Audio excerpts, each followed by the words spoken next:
ni jinsi ya kujenga madhabahu yako na Mungu. Hebu tuseme jinsi ya kujenga madhabahu yako na Mungu. Hiyo sauti haitoshi, turudie tena. 1, 2, 3. Labda tuongeze sauti kwa nguvu zaidi. 1, 2, 3. Okay, sawa. Wafalme wa kwanza 18 mstari wa 30. Wafalme wa kwanza 18 mstari wa 30. Somo hili ninalileta makusudi kwako kwa sababu kwa wiki 3 sasa, na hii nitazungumza kwa ajili ya wale ambao hawakuepo. Sasa mpate mtiririko, twende pamoja na kwamba kwenye mitandao ya kijamii, kwenye YouTube tumeweka kule somo la kwanza tuliweka juu ya kushughulika na zile laana za kichawi na mambo mengine kama hayo. Somo la pili pia tukaweka. Kwa hiyo kwa wiki 2 mfululizo. Hii ni wiki ya 3. Nataka tuzungumze kitu ambacho ni mwingi kitakusaidia. Sasa katika wiki ya kwanza tulipoanza, tulikuwa tunashughulikia zile laana ambazo ni za kichawi. Na tukaona jinsi ambavyo Balaamu ili aweze kuwalani wana wa Israeli, wakati Balaki amemwomba afanye hivyo, ilibidi ajenge madhabahu. Na madhabahu tuliona alijenga 7. Na sadaka alitoa pia ng'ombe 7. Kila madhabahu ng'ombe 1, na sadaka pia alitoa kondoo, mbuzi wale 7. Katika kila madhabahu ikiwa ni mbuzi 1.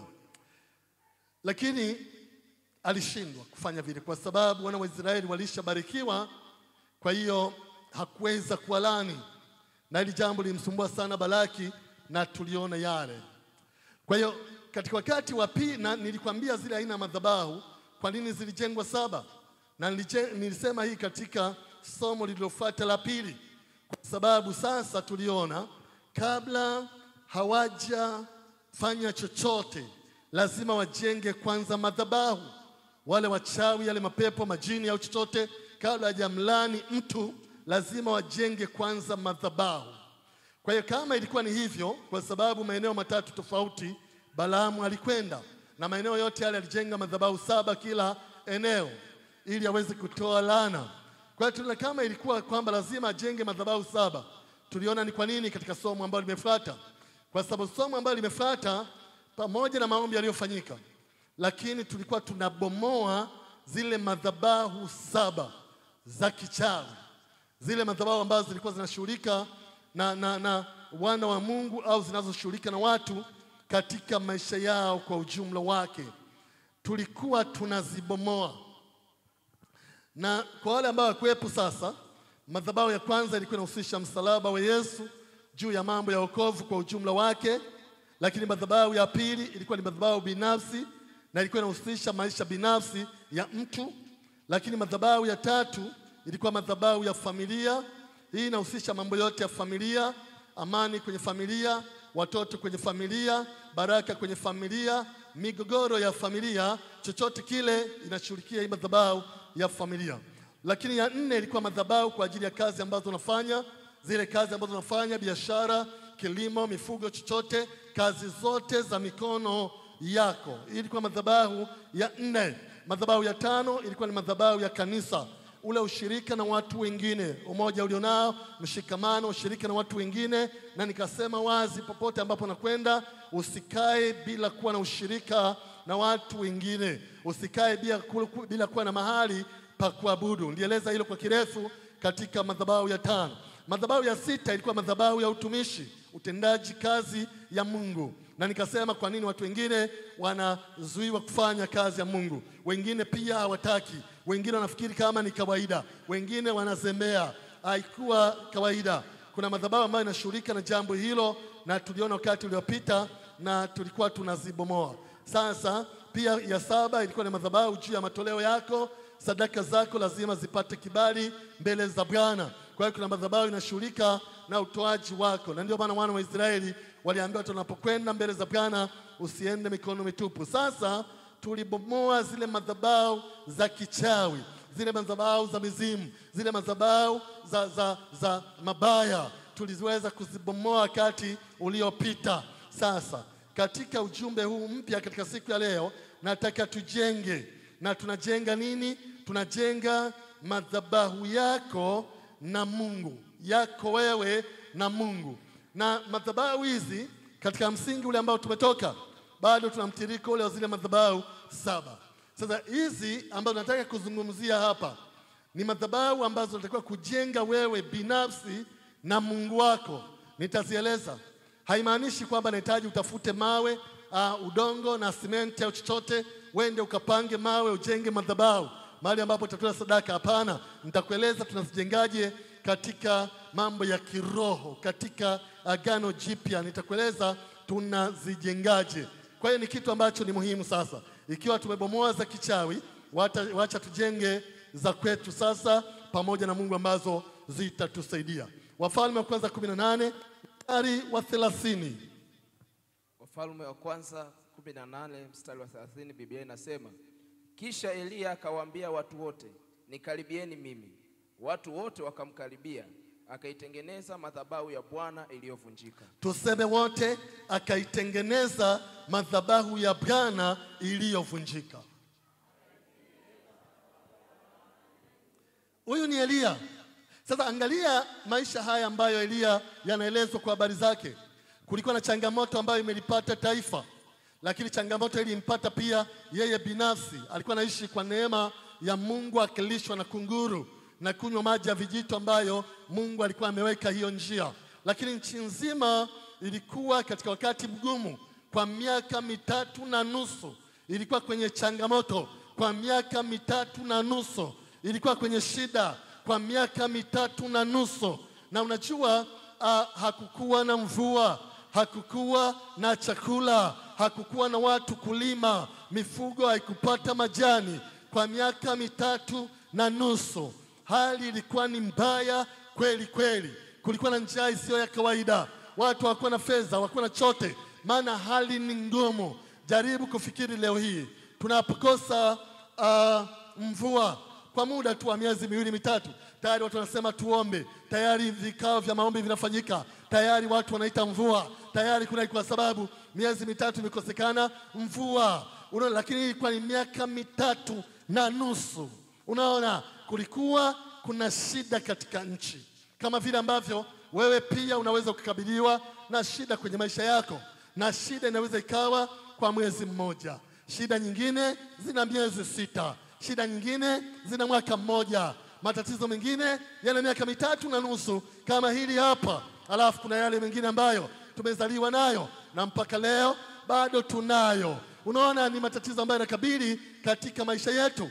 Na unajua, wakati ulipowadia ilibidi ithibitishwe kati ya Mungu aliye hai na kati ya miungu hawa wa Baali. Ni Mungu yupi ambaye anastahili kuabudiwa? Kwa hiyo watu waliitwa maeneo kutoka sehemu tofauti, wakakusanyika. Labda ilikuwa katika uwanja wa mpira, wakakusanyika umati mkubwa na watu wengi. Na unajua, walipokusanyika manabii wa Baali zaidi ya 400 walikuwa pale. Wote wana mapembe, wana matunguri, wote wamechanjwa chale, wote wana sura zinazotisha kwa ajili ya mambo na ibada wanazofanya. Walikuwa pale. Lakini pia Elia naye alikuwa pale, anayemwabudu Mungu aliye hai, kama jinsi ambavyo wewe unamwabudu Mungu ambaye yu hai. Na unajua, alipokuwa pale akaona kwamba ili Mungu ajipatie utukufu, basi waanze manabii wa Baali kwanza kufanya ibada ya kuomba Mungu afungue njia, ya kuomba Mungu alete mvua. Aanze wao kwanza. Na unajua, wakaanza wao, wakatengeneza madhabahu zao, wakatoa sadaka zao, wakafanya maombi yao, wakanena na mizimu, wakaongea na miungu, wakaita mapepo ya kila aina katika mahali pale. Na unajua, hakuna sauti iliyojibu wala hakuna majibu yaliyopatikana. Hali ikaenda vile. Na unajua, Elia akiwatazama alikuwa anawadhihaki, anawaambia mwiteni kwa sauti, pengine hajasikia. Mwiteni kwa sauti, pengine bado amelala. Hebu mwiteni kwa sauti, maana huyo ni Mungu. Zungumzeni na miungu yenu. walihangaika sana. Ilikuwa toka asubuhi, ibada inafanyika, wanafanya kila wanaloweza, wanamuita kila Mungu anayeweza, wanamuita kila. Na unajua ilipofika wakati wa jioni, Elia akaona sasa hawa watatupotezea muda, lakini pia akaona kwa ajili ya kusanyiko ambalo limeshuhudia kwamba manabii wa Baali wameshindwa, ikabidi sasa yeye asimame kama mtumishi wa Bwana. Na aliposimama sasa kama mtumishi wa Bwana, ndipo Biblia inasema maneno haya: kisha Elia akawaambia watu wote, nikaribieni mimi. Haleluya, nikaribieni sasa. Mmeshaona habari ya manabii wa Baali, mmeshaona kwa habari ya hao waganga mnaowategemea, mmeshaona kwa habari ya hiyo mizimu mnayotegemea, mmeshaona katika kila kitu ambacho mnakitegemea. Sasa nikaribieni mimi. Unajua watu wote wakamkaribia. Napenda hii, watu wote wakamkaribia.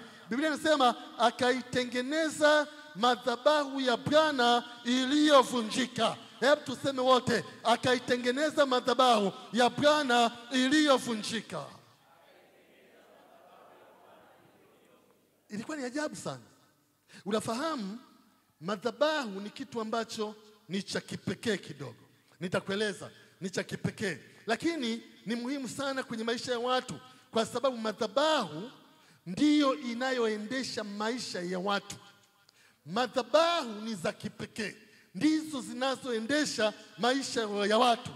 Kama madhabahu itakuwa ni nzuri, italeta mema katika maisha ya mtu, lakini kama madhabahu itakuwa ni mbaya, italeta mabaya katika maisha ya mtu. Lakini pia angalia, akatengeneza madhabahu ya Bwana iliyovunjika. Unajua ni kwa nini? Kwa sababu madhabahu ya Bwana inaweza kuvunjika, lakini madhabahu ya Bwana inaweza kuwa dhaifu. Madhabahu ya Bwana inaweza kuwa kuchafuka, lakini pia madhabahu ya Bwana inaweza pia kupuuzwa na watu. Madhabahu ya Bwana yaweza pia mtu kuishi bila kuwa nayo. Unaona, sasa akatengeneza madhabahu ya Bwana iliyovunjika. Unapoendelea wakasema juu ya kwamba akafanya hivi, akafanya vile, akajenga vile, akafanya hiki na chochote, kila kitu ambacho alikitakiwa kufanya akakifanya. Hii ni kitu ambacho nilitaka ukione. Sasa nataka kuzungumzia kujenga madhabahu yako binafsi na Mungu. Hasa unaweza ukajiuliza, ninazungumzia nini hasa?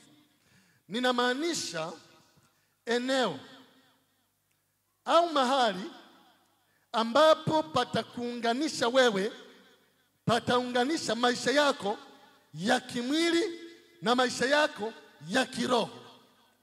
Nazungumzia mahali, nazungumzia sehemu ambayo itakuwa inaunganisha maisha yako ya kimwili na maisha ya kiroho, maisha haya duniani na maisha ya mbinguni. Nazungumzia kitu ambacho kitakuunganisha. Na maanisha sehemu ambayo kila mtu binafsi anaweza kutolea sadaka yake. Unaona, anaweza kutolea sadaka yake, mahali ambapo sadaka yako itapata kibali mbele za Bwana. Lakini nazungumzia mahali ambapo juhudi binafsi za mahusiano yako na Mungu zitakuwa zinafanyika. Na ndio maana kwenye maisha ambayo tunaishi huwezi ukashinda. Yaani nisikilize ndugu yangu, maisha, kwenye somo lililopita nilisema maisha ya watu yako vile yalivyo kwa sababu ya madhabahu. Maisha ya familia yenu pia yako vile yalivyo. Maisha ya wazazi na ndugu na jamaa yako vile yalivyo kwa sababu ya madhabahu. Huwezi ukashinda katika maisha ya kiroho, huwezi ukamshinda yule mwovu shetani bila kuwepo kwa madhabahu iliyo imara kwa ajili ya maisha yako binafsi. Unafahamu asilimia kubwa ya matatizo wanayokabiliwa nayo watu yanatokana na madhabahu. Angalia Elia hapa, anataka kuleta muujiza wa mvua. Anataka kumwita Mungu aondoe matatizo. Anataka kumwita Mungu aondoe shida iliyopo. Lakini kabla ya kumwita, angeweza kusimama tu na kusema nikaribieni, mmeshakuja, mvua njoo. Angeweza kusema vile. Angeweza kwa watu wakamsogelea, afu baada ya hapo akasema Mungu, wewe unanisikia Bwana, hebu sasa onyesha muujiza hapa. Mvua ingenyesha au chochote. Haikuwa vile. Akatengeneza kwanza madhabahu ya Bwana iliyovunjika. ya kwanza, ili hiyo madhabahu ilete majibu katika maisha ya watu, ilete majibu katika taifa, ilete majibu kwake pia atakapoomba. Leo hii wewe unajenga madhabahu yako kwa jina la Yesu. Leo hii madhabahu ambayo utakuwa unajibiwa asubuhi, mchana, jioni na usiku pia. Haleluya! Madhabahu ndiyo inayowapa watu nguvu. Waliokuwepo wakati uliopita nikwambia ni kwa nini, nilikuonyesha mfano tu wa yale masale mlionayo. Sale likiwekwa tu mlangoni, watu wanajua kuna pombe, na wakiingia kuna pombe kweli. Sale mtu mkikosana akija nalo, sija akakugusa, sija akafanyaje, nyie mnajua, unatakiwa umsamehe, haina mjadala. Hata kule kwenye makaburi yetu, angalia kule makaburi yaliko, kuna yamewekewa masale, kuna masale yanakatokata, lakini kuna mengine yanaachwa pale yakae. Yaani kuna mambo, kuna madhabahu zinatenda kazi. Nguvu za watu wengi zinatokana na madhabahu. Sasa utajengaje madhabahu yako njema kwa ajili ya Mungu? Hili ndio swali ambalo twaweza tukajiuliza. Okay, hebu tusome Samueli wa kwanza sura ya 7 mstari wa 15. Samueli wa kwanza sura ya 7, twende pale. Tunafahamu wote kwamba Samueli alikuwa mtumishi mkubwa wa Mungu na alifanya kazi kubwa na miujiza mingi. Samueli katika uongozi wake ulikuwa kipekee, alitegemewa, ni kati ya manabii wakubwa katika Biblia. Lakini kwenye sura ya 7 mstari wa 15 mpaka wa 17 kuna kitu ambacho tunaambiwa pale. Samueli wa kwanza sura ya 7 mstari wa 15 mpaka wa 17. Biblia inasema, naye huyo Samueli akawaamua Israeli siku zote za maisha yake, naye huenda mwaka kwa mwaka kuzunguka mpaka Betheli na Gilgali na Mispa. Akawaamua Israeli mahali hapo pote, na kurudi kwake kulikuwa mpaka Lama, maana ndipo ilipokuwa nyumba yake, nako ndiko alikowaamua Israeli, na huko akamjengea Bwana madhabahu. Hebu tuseme wote, na huko akamjengea Bwana madhabahu. Samueli alikuwa mtumishi wa Bwana wa ajabu sana. Alikuwa anawaamua wana wa Israeli. Na unajua anapoamua, alikuwa anakwenda huko Betheli, anawaamua watu, anatoa unabii, anasuluhisha kesi, anaweka viongozi, watu wanaelewana, maisha yanaendelea. Akitoka Betheli, anakwenda Gilgali, anawaamua watu, anafanya hayo, anafanya yale na mambo mengine, maisha yanaendelea. Akitoka Gilgali, anakwenda sehemu nyingine, anawaamua watu, na baadaye akishamaliza, mwaka kwa mwaka anafanya vile. Lakini kila akishafanya, alikuwa anarudi mpaka Rama, kwa sababu Rama ndiko ilipokuwa nyumba yake, na Rama ndipo alipokuwa amejenga madhabahu. Bwana asifiwe sana.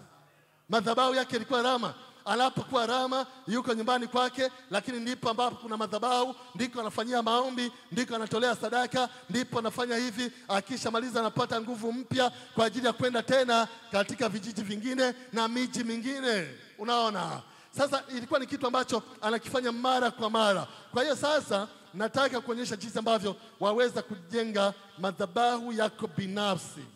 Madhabahu yako binafsi huwa inavyo vitu muhimu vya kuzingatia. Na madhabahu yoyote ile huwa inavyo vitu muhimu vya kuzingatia. Cha kwanza, mara nyingi anatakiwa awepo Mungu wa madhabahu. Hiki ni jambo la kwanza kabisa ambalo ni muhimu. Lakini cha pili, anatakiwa awepo kuhani wa madhabahu. Mungu awepo, halafu kuhani awepo. Nataka niende taratibu uweze kunielewa. Nimekwambia nataka nikufundishe zaidi kuliko kuhubiria. Lakini ya tatu, inatakiwa iwepo nguvu ya madhabahu. Kila madhabahu ina nguvu. Ina nguvu. Kila madhabahu. Na ndio maana ukiwa hujaokoka, kwa mfano, Usijifanye mjanja kucheza na zile madhabahu kule. Zina nguvu kabisa. Hata ile mizimu ina nguvu kabisa. Kwa hiyo wokovu ni muhimu sana. Usifanye kwamba yani kuokoka utaki, unaishi maisha yako, alafu unacheza na yale maroho. Yana nguvu. Ulishawahi kuona wakati ajali zinatokea hata kwenye taifa?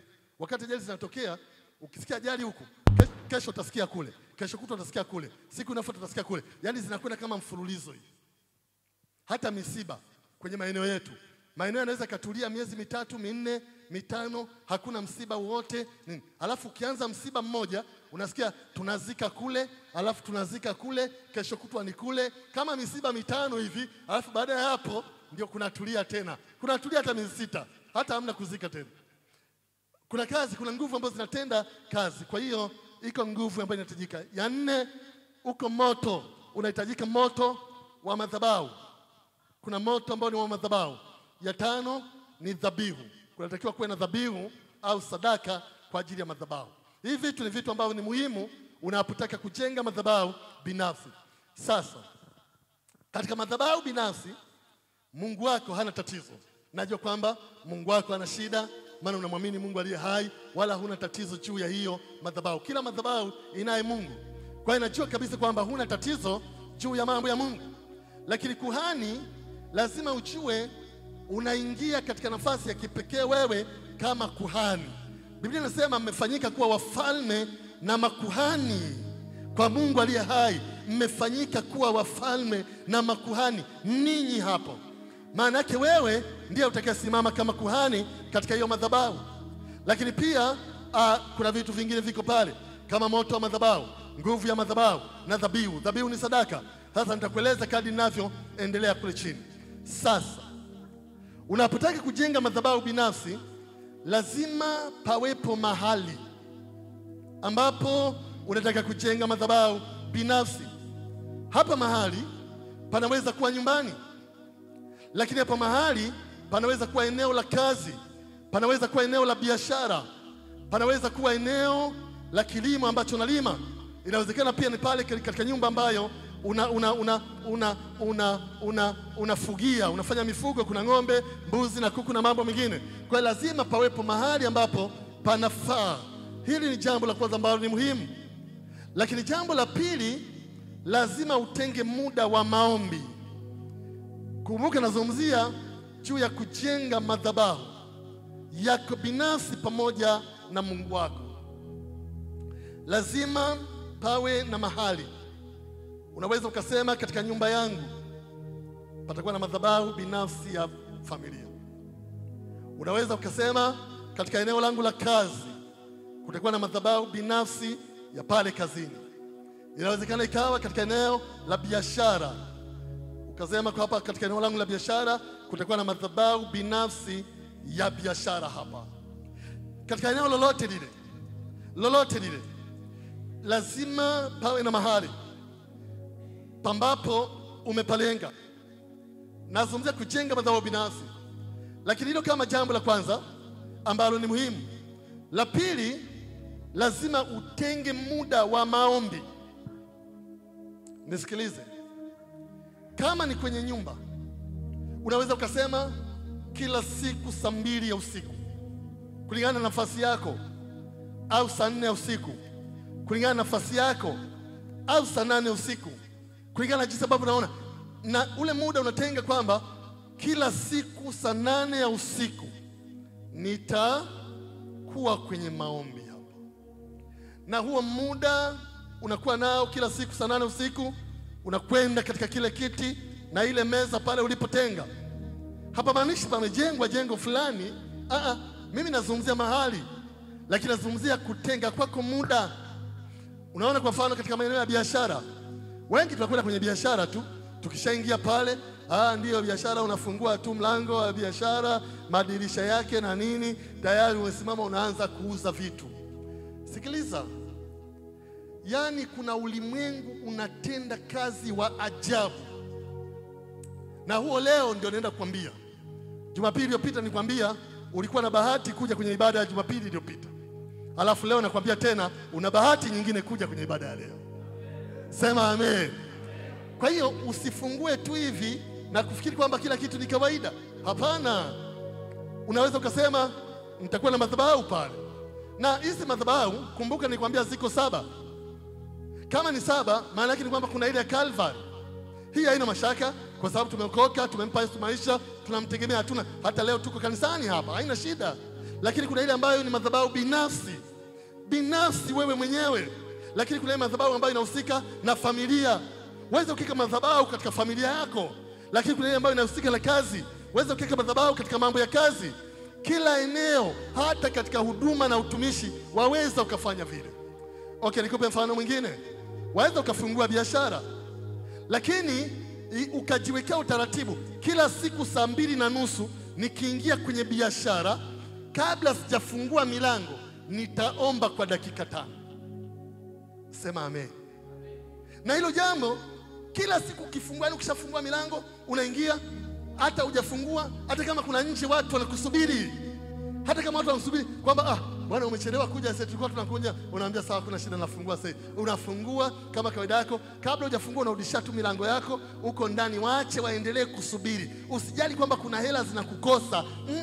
Madhabahu yako na Mungu ni muhimu. Umejipangia kwamba nitakuwa naomba dakika 5 ama dakika 10, simama pale, omba, wacha washangae. Hata ukifungua mlango ukakuta wameondoka, acha tu waondoke, kwa sababu madhabahu yako ni muhimu kuliko vile unavyofikiri wewe.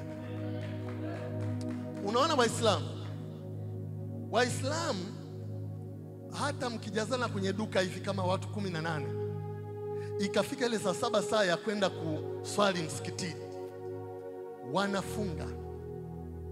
Halafu unaanza kusema, mzee ungeniuzia mara moja hapa, halafu uende. Akwambia hapana, sasa hivi ni saa za kuswali, lazima niende kuswali kwanza.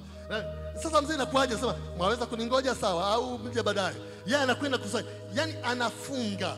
Pamoja na kwamba labda duka ni hardware, kuna mtu anataka mabati 20, mwingine nondo 18, mwingine simenti mifuko 10, atapoteza karibu 500,000. Atafunga, halafu atakwenda, na akienda kule anaswali, anafanya mambo yake, akirudi akifungua, wanakuja wateja hata zaidi ya wale tena. Angalia magari mengi ya mikoani, mabasi ambayo tunasafiria, mengi ni ya Waislamu. Mabasi mengi mikoa mingi, Mbeya, Morogoro, Dodoma, Mwanza, wapi, Dar, mengi ni ya Waislamu. Ya Wakristo ni machache. Ninachotaka kuonyesha, yani ukishaamua kumheshimu Mungu wako, haijalishi. Madhabahu ni kitu ambacho cha kipekee, kitaleta watu watakuja tu wenyewe. Madhabahu ina uwezo wa kuvuta watu, ina uwezo wa kuvuta wachumba, ina uwezo wa kuvuta pesa, ina uwezo wa kuvuta miujiza, madhabahu ina uwezo wa kuvuta chochote unachokihitaji, ina uwezo. Sikiliza nikwambie, sisi tuna duka la mafuta kwa mfano. Sisi nyumba yetu tuna duka la mafuta. Labda ni wachungaji ambao tunafanya pia biashara, lakini namshukuru Mungu kwamba upungukiwi pamoja na biashara hizi. Siku moja tukiwa lile duka ndio tumeanza, wakati watu wakatuambia lile eneo huwa ni eneo lina shida, watu wakifungua biashara hazikai, baada ya muda mfupi tu biashara zinakufa. Tukafikiri hii hali ni hali, na kila mtu anatuambia hivyo. Wanatuonyesha hata pale, usiona sasa hivi panauzwa TV. Zamani palikuwa panauzwa vitu fulani, ilikuwa duka la vifaa vya chakula. Lile pale ilikuwa yani wanatuonyesha kuonyesha kwamba hapakaliki pale. Na unajua siku moja wale binti walikuwa wanakwenda kufungua dukani, walipokwenda dukani pale mlangoni wakakuta paka amefia pale. Paka amekufa, afu yuko mlangoni kabisa, amefia hapo, na unatakiwa ufungue duka uweze kuingia. Unaona? Sasa walipokuja wale mabinti wanaogopa, wanasema sijini. Alafu wale majirani watu wamekuja wamejaa pale, wakasema yani walokole wamekwisha. Yani kwa kweli hii ni hatari sana. Bwana asifiwe sana. Paka. Na unajua tukapigiwa simu tukasema eti kuna paka, tukasema mtoeni kwa jina la Yesu, fungueni duka, maisha yaendelee. Sema amen. Akatolewa, akatupwa, duka likafunguliwa, maisha yakaendelea. Na watu wakawa wanangojea nini kitatokea? Nini miaka miwili, miaka mitatu, maisha yanaendelea. Bwana asifiwe sana. Kwa sababu zimewekwa mikononi mwa Mungu aliye hai. Angalia, siku moja mchana akaingia mbwa dukani. Na unajua alipoingia mbwa, ukiwauliza mabinti atakwambia huyo mbwa alipoingia akikataa kutoka mchana.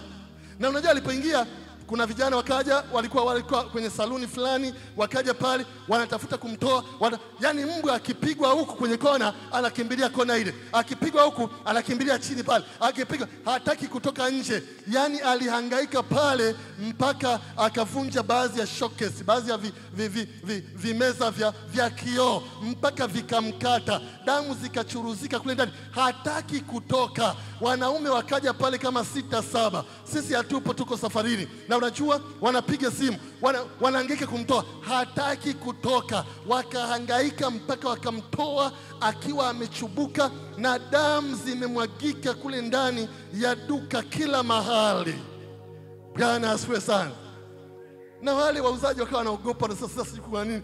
Yani sio kawaida, sio kawaida. Wakabia tukasema tuamwamini Mungu aliye hai. Madhabahu tunayoiamini iko hai. Haleluya. Iko hai.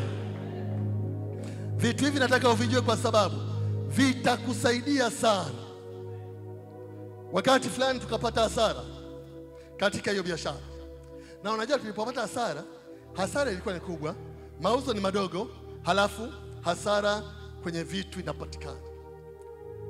Sasa tukasema ni nini? Na hii biashara tunaiombea na tunatoa pia tunavyotakiwa kutoa.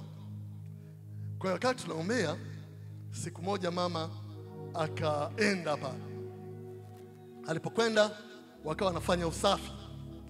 Lakini katika kufanya usafi pia wanaangalia vile vitu, kwa sababu kuna vingine vina expire. Vingine vina expire. Kwa hivyo viki expire vinatakiwa pia viondolewe dukani.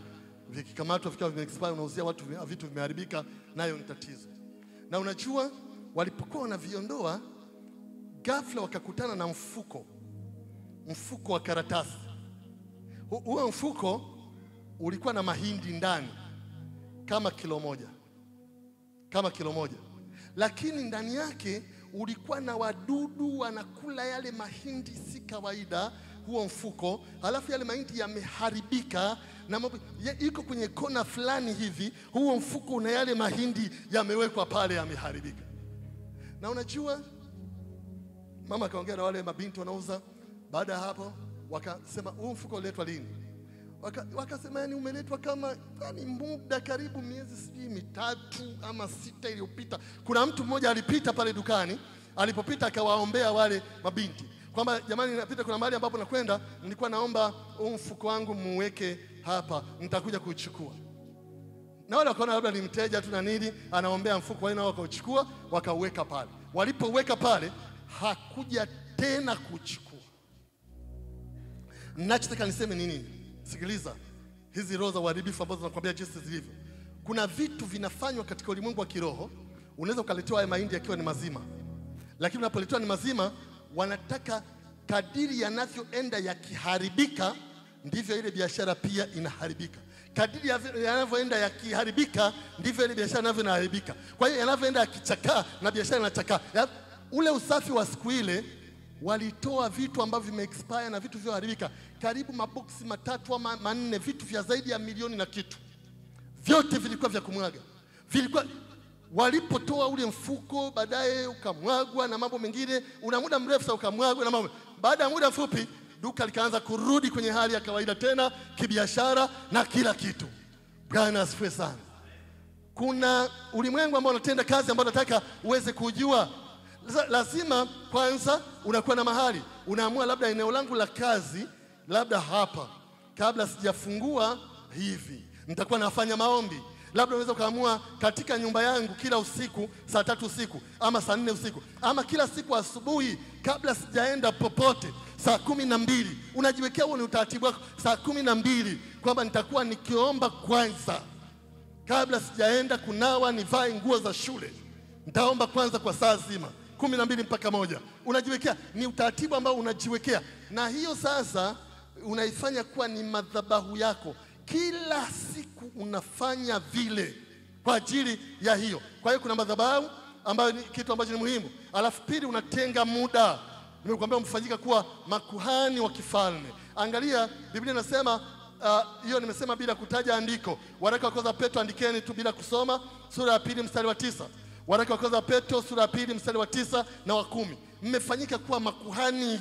Lazima uwe tayari kama kuhani, lazima utembee kama kuhani, lazima ufanye kama kuhani, lazima uishi kama kuhani, lazima uweze kufahamu kuna maisha ambayo yanaendelea katika ulimwengu wa kiroho ambayo usipoelewa maisha yako yatakandamizwa. Kwa nini watu leo wanaanzisha biashara baadaye zinakufa? Kwa nini wanafungua ofisi baadaye wanafunga? Kwa nini unaona kama ni kawaida? Si kawaida. Kuna ulimwengu ambao unatenda, na huo ulimwengu lazima uujue, na hizi ni kama siri tu ambazo lazima uzijue, na ninaziachilia kwako kwa sababu zitakusaidia. Biblia inasema kwenye Matendo 3:1, Matendo ya Mitume 3:1, Petro na Yohana walikuwa wakikwea kwenda hekaluni saa 9, saa ya kusali. Yaani saa 9 kwao ilikuwa ni saa ya kusali. Hata wawe wapi, saa 9 ni ya kusali. Hata wafanye nini, saa 9 ni ya kusali. Hata wakiwa wapi, saa 9 ni ya kusali. Unajua, ngoja nikwambie, unafikiri kwa nini Petro alipomwambia tutazame sisi hatuna kitu, tuna fedha, hatuna fedha wala dhahabu, kwa jina la Yesu simama utembee. Yule mtu akawa anashangaa, mimi ni kiwete, nitatembeaje? Unajua ni kwa nini Petro alimshika mkono akamnyanyua haraka na kuanza kumtembeza watembee? Kwa sababu anawapotezea saa 9, saa ya kusali itapita. Kwa hiyo alipomnyanyua, alipoanza kutembea, wakaingia naye kanisani kwamba twende, tunachelewa saa 9, saa ya kusali. Haleluya! Ni ajabu sana. Kuna jambo la tatu, lazima uwe na neno la kusimamia katika mambo. Mungu wetu ni wa ajabu. Yeremia 1:12, analiangalia neno lake apate kulitimiza. Uwe na neno la kusimamia. La kwanza, uwe na mahali. La pili, tenga muda wa maombi. La tatu, uwe na neno la kusimamia. Hili neno la kusimamia haimaanishi kwamba ni hilo kila siku. Hapana. Unataka kuombea afya, kuna maandiko yanahusisha afya. Unaweza kuchukua 2 au 3 ya kusimamia. Unaombea faida, kuna maandiko yanahusisha faida. Unaombea kilimo, kuna maandiko yanahusisha kilimo. Unaombea, kuna maandiko. Sasa unapokwenda kwenye maombi yoyote, uwe na neno la kusimamia. Mwambie Bwana kama jinsi ambavyo neno lako linasema, kama jinsi ambavyo neno lako linasema, kama jinsi ambavyo neno lako linasema. Na ukishatumia hiyo, Mungu hana njia, hana jinsi, lazima ajibu, kwa sababu neno lake ni kweli linasema. Bwana asifiwe sana. Ndivyo ambavyo Biblia inasema. Mungu analenga neno lake ili apate kulitimiza lile kusudi ambalo liko ndani ya mtu. Maandiko yanasema neno lake analituma lipate kuwaponya na kuwaokoa watu katika mateso. Zaburi 107 mstari wa 20. Kwa hiyo lazima uwe na neno la kusimamia. Ukiwa na neno la kusimamia, hiyo kansa itaondoka, hiyo presha itaondoka, huo ukimwi utaondoka, hiyo malaria sugu itaondoka, hiyo TB itaondoka. Uwe na neno tu la kusimamia. Ni kitu ambacho ni cha muhimu sana. Lakini kuna jambo lingine ambalo nataka nikwambie, la 4 pia. Tenga sadaka za mara kwa mara. Maandiko ni mengi, lakini tenga sadaka za mara kwa mara. Kwenye Walawi 6 mstari wa 9 na wa 12 na wa 13, bila kusoma. Mambo ya Walawi sura 6 mstari wa 9, lakini na mstari wa 12 mpaka 13. Anasema unapokwenda nyumbani mwa Bwana, unapokaribia mbele za Bwana, usiende mikono mitupu. Ndivyo ambavyo inasema. Kwa hiyo uwe na sadaka kwa ajili ya kutoa. Toa kwa ajili ya kile unachojengea madhabahu. Kwa mfano, katika kazi, labda umepata mshahara, tenga ambayo ni sadaka, tenga ambayo ni zaka. Labda ni kwenye biashara, umepata faida, tenga ambayo ni ya Mungu kwa ajili ya hiyo biashara. Na ukiwa pale kwenye madhabahu yako, sema, Bwana Yesu, asante kwa siku ya leo. Ninapofungua duka hili siku ya leo, jana nilipata faida shilingi 20,000. Zaka ni shilingi 2,000, nimezitenga kwa ajili yako. Na ukishatenga, weke kwenye bahasha, weka pembeni, utakwenda kuzitoa kuna kutakiwa kutolewa. Tenga sadaka. Mara nyingi toa sadaka kwa ajili ya watoto wako. Ayubu alifanya vile pia. toa sadaka kwa ajili ya familia, toa sadaka kwa ajili ya kazi yako, toa sadaka kwa ajili ya kilimo chako malimbuko na mambo mengine. Toa, yani tenga, ni sehemu inayokwenda katika madhabahu hii. Na kwenda haraka kwa sababu kuna vitu nataka nikwambie. Jambo la 5, jenga tabia ya kumshukuru Mungu. Mara kwa mara jenga tabia ya kumshukuru Mungu katika hiyo madhabahu. Hata kama ni usiku, jenga tabia. Hata kama ni asubuhi, mwambie Mungu asante kwa sababu jana nililala vizuri, nimeamka nikiwa na afya njema na kushukuru. Lakini sio hivyo tu, waweza pia ukawa umelala, wakati unaamka asubuhi, mwambie Mungu asante kwa sababu nimeamka na afya njema kwa ajili ya kazi zangu, afya njema kwa ajili ya kutumikia, afya njema kwa ajili. Mwambie Bwana asante, ni kitu ambacho ni cha kipekee. Mshukuru. Biblia inasema mshukuruni Bwana kwa kila jambo. Hicho ni kitu ambacho ni cha kipekee. Jambo la 6, hakikisha jambo hili linadumu. Ni jambo endelevu. Ni jambo endelevu.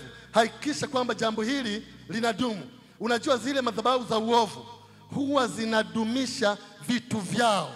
Zile madhabahu za kichawi huwa zinadumisha vitu vyao. Na ndio maana wanasema hii ni mila yetu. Na ndio maana wanasema haya ni mitambiko yetu. Ndio maana wanasema anatakiwa mtambiko huyo. Ndio maana kuna yale wanaita sijui makeku yale mnayajua nyie. Yaani wanadumisha vitu vyao. Wakati Yohana Mbatizaji anazaliwa, watu walikuwepa pale, wanataka kumpa jina. Na unajua walipotaka kumpa, mama akasema ataitwa Yohana. Watu wakasema Yohana, hakuna mtu yeyote katika ukoo wetu anayetumia hilo jina kabisa. Kwa sababu wana majina wanadumisha. Angalia jinsi ambavyo wewe hapo naambiwa ni wa jina wa babu yako, yule mwingine ni wa jina wa bibi yake. Wewe unafikiri ni mambo ya kawaida. Kuna vitu vinadumishwa. Na ndio maana wanasema huyu katika kuzaliwa ni wa upande wa kule kwa baba, huyu hapa ni wa upande wa kule kwa mama.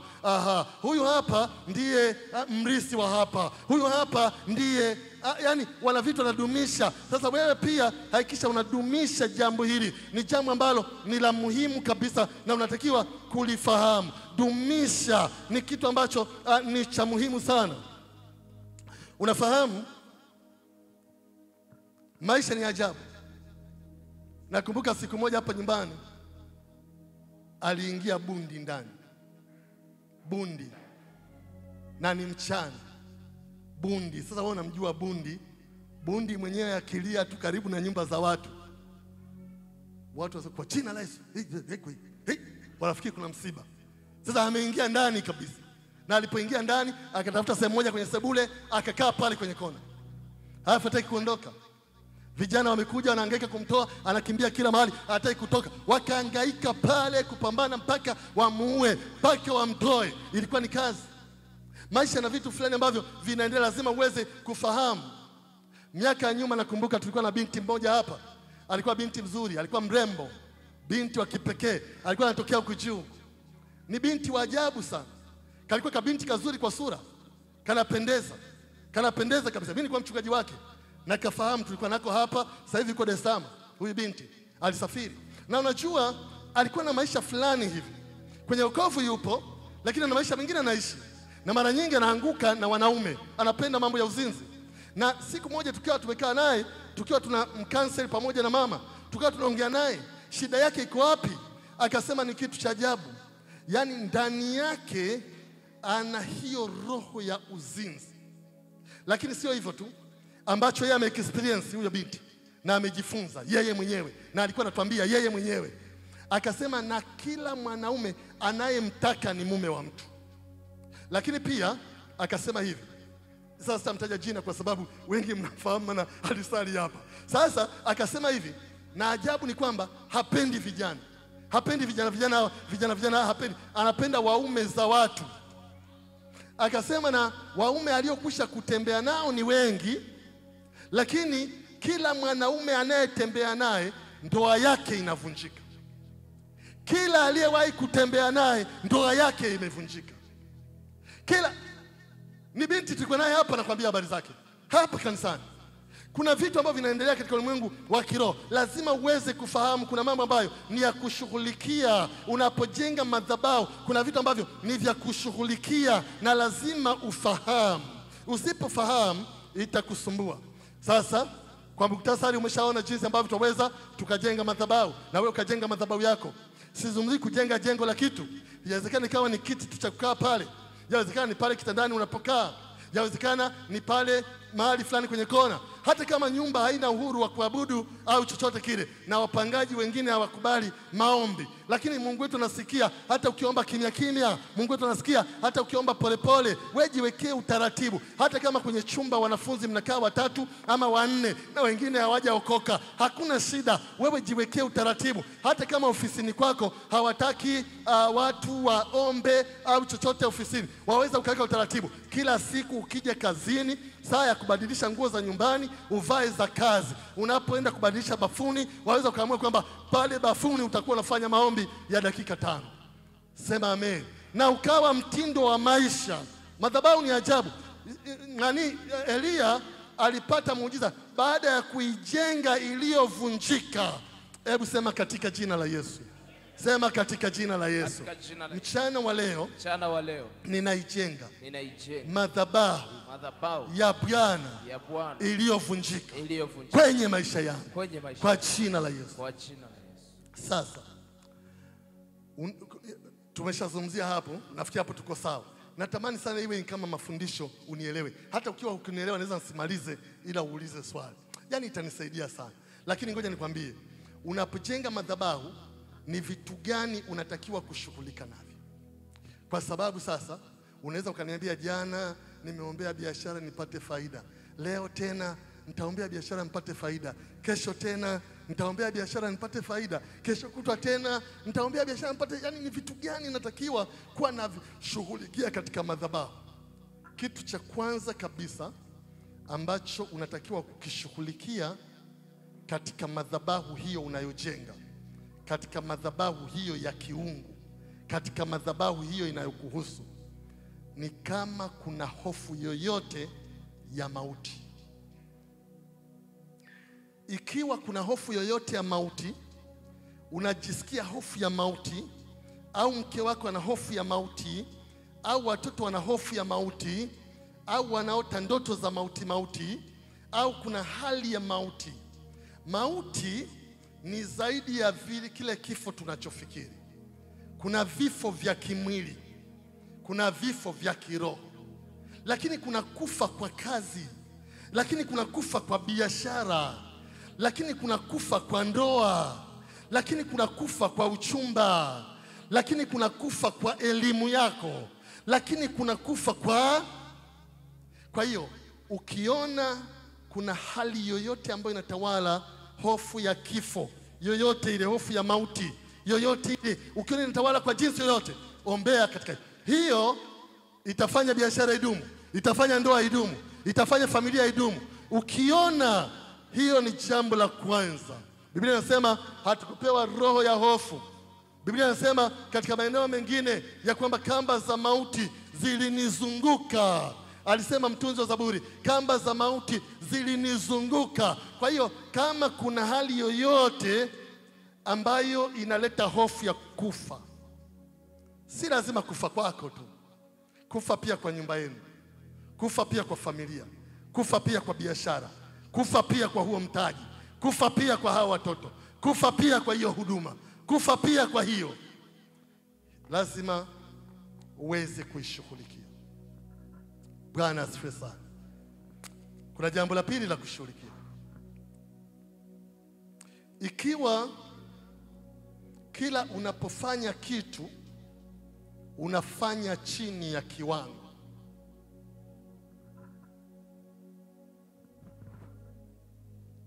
kama unapofanya kitu chochote, nasema taratibu kwa ajili ya wanaoandika, unakifanya chini ya kiwango. Unajua makanisa kama haya, nitakueleza baadaye kidogo pia, tuna vitu vingi ambavyo tunapitia ambavyo wewe unaweza usivijue. Na ndio maana unaweza kuona wachungaji wakikuita kwenye maombi unafikiri kwamba wanataka tu watu waje na nini, wanataka tu kukuona na nini. Kuna vitu tunapitia vingi, na wakati mwingine tunaonyeshwa vijuu ya vitu vya watu wengi, lakini unapowaita hata kwenye maombi hawatakuja. Nilisikiza ushuhuda mmoja wa mchungaji fulani maarufu pale Dar es Salaam. Huyo mchungaji aliongea kitu cha ajabu sana. Kanisa lao lilijengwa kuna zile venti fulani ambazo zinaonyesha matundu, yani imejengwa lakini kuna matundu unaona nje, unaona kila mahali nje. Mnafahamu mnafahamu majengo ya namna hiyo? Yani jengo limejengwa lakini ukiangalia kama hivi unaona huko nyuma, tungekuwa tunaona kule, tunaona kila mahali unaona. Ndio jinsi ambalo lijengwa. Sasa siku moja kanisa lilikuwa limefungwa. Lilipofungwa, nje ya kanisa kuna watu wanafanya biashara na maisha yanaendelea. Na unajua ghafla kuna mtu alikuwa anashona viatu, ni fundi viatu. Sisi kama wengine walishasikia ushuhuda, ni fundi viatu. Yuko pembeni karibu na kanisa. Kuna fundi viatu, kuna wauza machungwa Dar es Salaam, katikati kabisa Dar es Salaam. Wafundi viatu, wauza machungwa, wanaopiga debe la nguo za mitumba wako pale, kila watu wanafanya biashara zao na maisha yanaendelea. Sasa huyu fundi viatu ghafla akamwona mama fulani. Huyu mama amekuja amependeza sana, yuko vizuri, na alipokuja kafungua mlango wa kanisa akaingia ndani.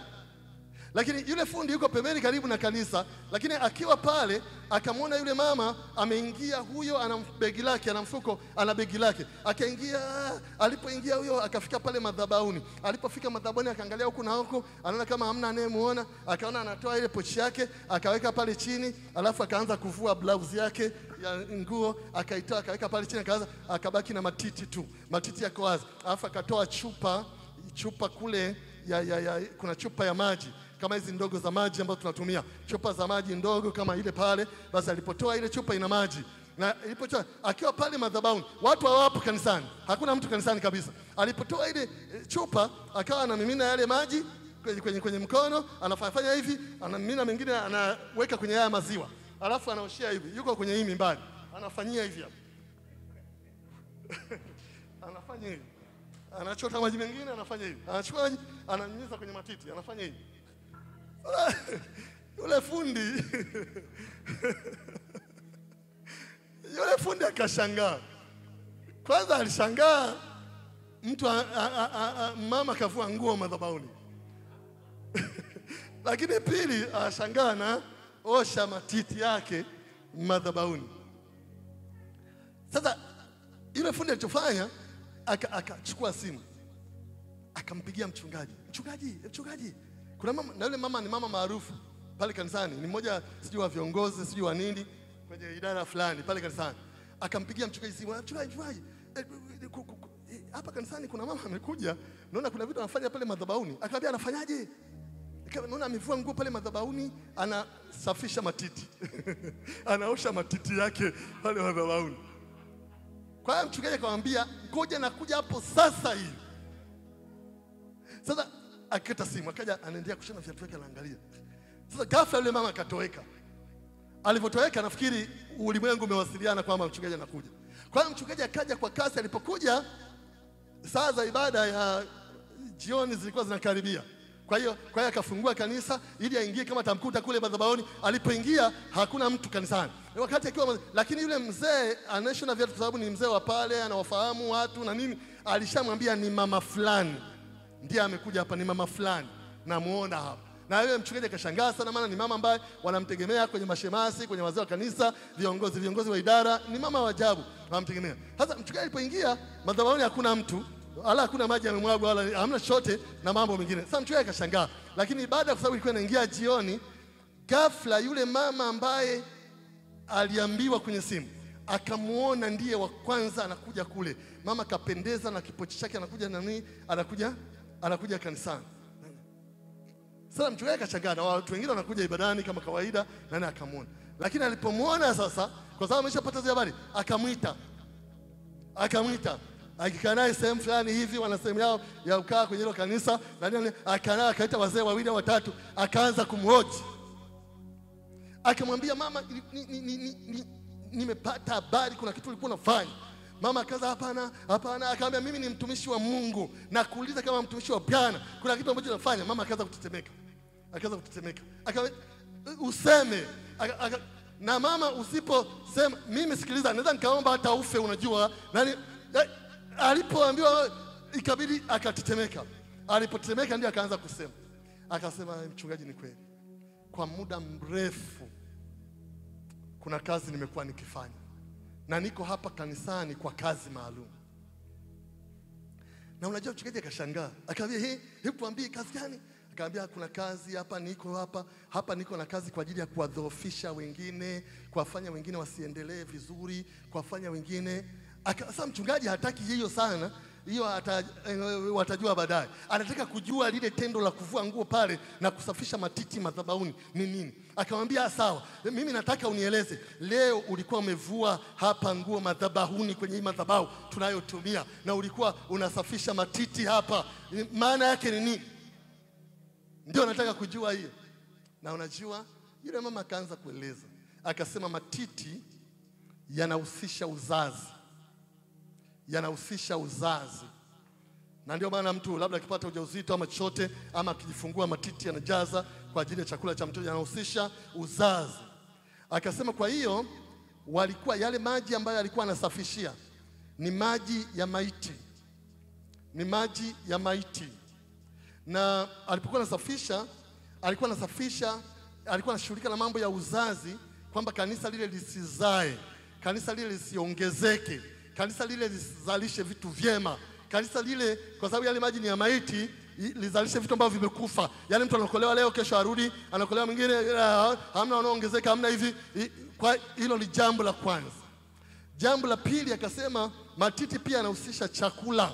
Wanachukula watoto, ni chakula cha watoto. Anasema kwa hiyo walikuwa wanafanya manuizo kwa ajili ya chakula watakachopokea watoto. Watoto ni washirika ambao mmekaa kule sasa na mchungaji akiwa huko. Yaani chakula mnachopata, neno mnalopata, maombi mnayoombewa, iwe ni chakula cha kama kilichokufa, ambacho hakitawafaa, hakitawasaidia, hakitawajenga, hakitawasaidia kusonga mbele.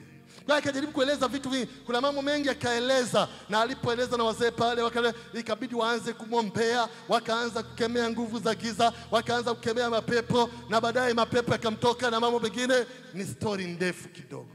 Bwana asifiwe sana. Lakini nachotaka kuzungumzia ni nini? Nataka kuzungumzia wewe ukilala, maadui hawalali.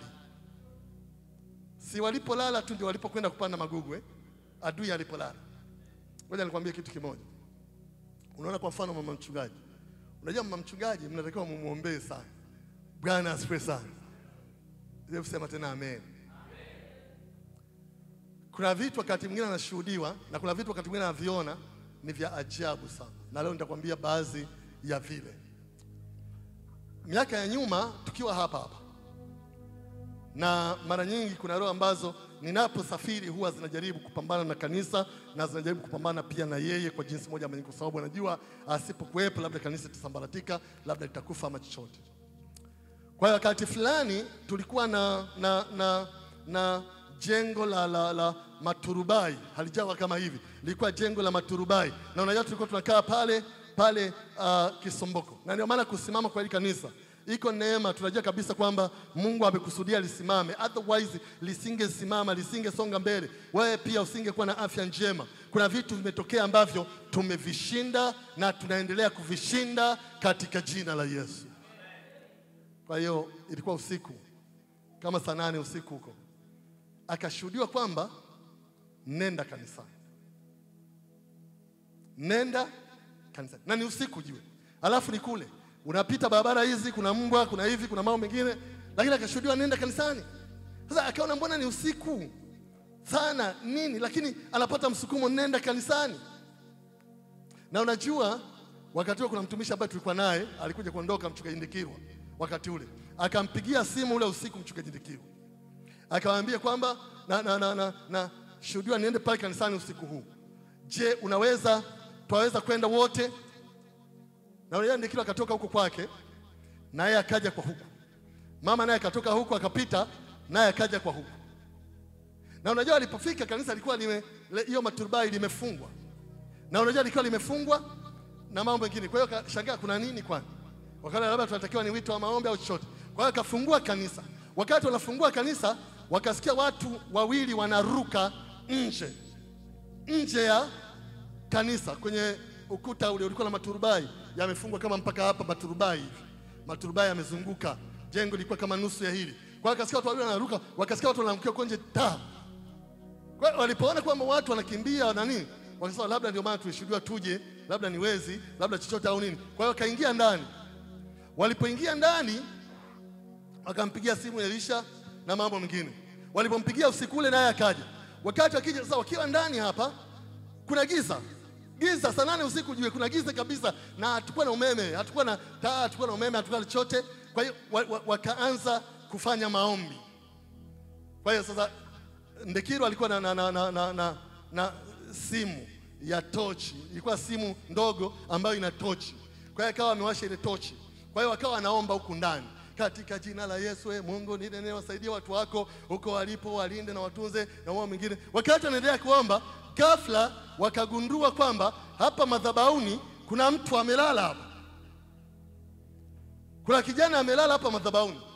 Na wengine wawili wameshakimbia, lakini amelala. Sasa hawajui, wakashangaa wakastuka huko kwenye maombi. Sio maono. Bwana asifiwe sana. Usikafikiri ni ndoto fulani. Yaani wewe una bahati kwamba unaishi kwa sababu uko mahali salama. Nasema uko mahali salama. Ingekuwa ni pa ovyo wangesha kunyonga na kukuua. Bwana asifiwe sana. Wakaona mtu amelala. Sio ndoto, sio maono. Live bila chenga. Wakaja amelala. Unajua wakamwamsha, haamki. Wakamwamsha haamki. Anakoroma haamki. Sasa baadaye wakashuhudia kwamba kuna nguvu za giza. Waombe ufahamu wake, maana alihisi kama anaweweseka. Waombe ule ufahamu wake. Kwa hiyo wakaanza kuomba kwa jina la Yesu ufahamu wake uweze kurejea, na walipoomba akastuka, hey! Hafu akaanza kushangaa namna hii. Akaanza kushangaa. Na ni mtu wanamfahamu kwa sababu ni yule mjomba wako. Bwana asifiwe sana. Wanamfahamu ni mtu hapa. Unajua wakaanza kuongea naye, unafanya nini hapa na mambo mengine nini, wakaanza wakambana hapa. Akaanza kutembeleka, hataki kuongea. Wakamwambia sikiliza, tunakupeleka hata polisi hata nini. Wakaanza kuongea naye, ikabidi aanze kusema kazi wanazofanya na jinsi ambavyo wanatumwa na mambo mengine, yani jinsi ambavyo wanasikitika juu ya watu wanaoabudu hapa. Akaanza kueleza vitu. Ilikuwa ni ajabu sana. Hapa madhabahuni. Bwana asifiwe sana.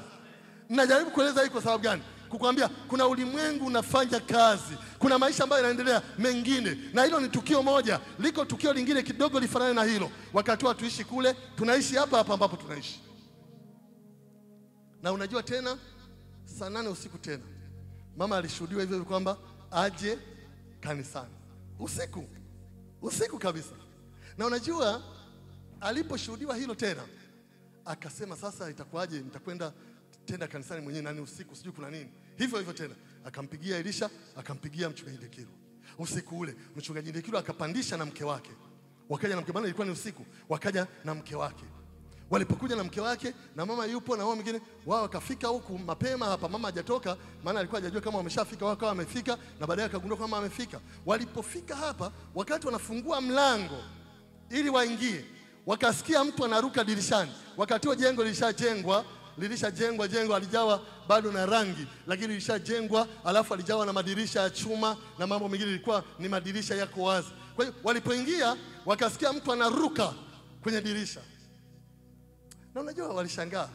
Wakati wameshangaa, mchungaji Ndekiro akakimbia hivi ili kumfuata huyo mtu. Huyo mtu naye akakimbia kule. Na unajua Ndekiro akaendelea kumfuata, akamkimbiza huyo mtu mpaka akaenda kumkamata kule mbali kule karibu na huko wanaita head office kule karibu na kwenye makahawa. Usiku kabisa. Na unajua akamshika mkono akamleta, alikuwa ni binti. Akamleta usiku ule mpaka hapa. Usiku saa 8 usiku. Na alipomleta akamwambia, mnafanya nini hapa? Ulikuwa unafanya nini hapa? Na yule binti akaanza kueleza, akasema jinsi ambavyo wanakujaga mara kwa mara, wako na master wao. Kuna mtu anaitwa ni master, yani huwa ni mrefu huyo, wanakujaga naye hapa, wanahangaika, wanatamani wasione mtu, wanatamani watu hapa wasifanikiwe, wanatamani watu hapa wakwame, wanatamani watu wanaosali hapa. Akaanza kumwelezea, yani kuelezea jinsi ambavyo wanafanya. Na unajua, akasema kwamba katika makanisa mbalimbali huku na watumishi mbalimbali, nyie mmekuwa watu wa ajabu hili kanisa, kwa sababu mnatuzuia tusifanye kazi vizuri. Sisi tuna kazi za kufanya na nyie mnatuzuia, na ndio maana tumekuja ili kushughulika na hili kanisa. Bwana asifiwe sana. Kuna kazi wanazuiwa na tunaendelea kuwazuia katika jina la Yesu. Tunaendelea kuwazuia katika jina la Yesu. Usiku wakati ule wewe umelala unajua saa nyingine kuna vitu vya kushangaza. Unakuta mtu ndoa ina mgogoro, watoto wanafeli mitihani, kazi huna, mtaji haujapatikana, huyo kijana wa kiume anavuta bangi, halafu hata kwenye maombi huji. Yani unatakaje wewe? Ukishaona utaki mambo ya ibada, ujue kwamba wamekuweza. Bwana asifiwe sana. Okay, muda umekwenda. Nataka tuombe, tumshukuru, tuondoke. Lakini nimekwambia mambo mangapi ya kuombea kwenye zile madhabahu?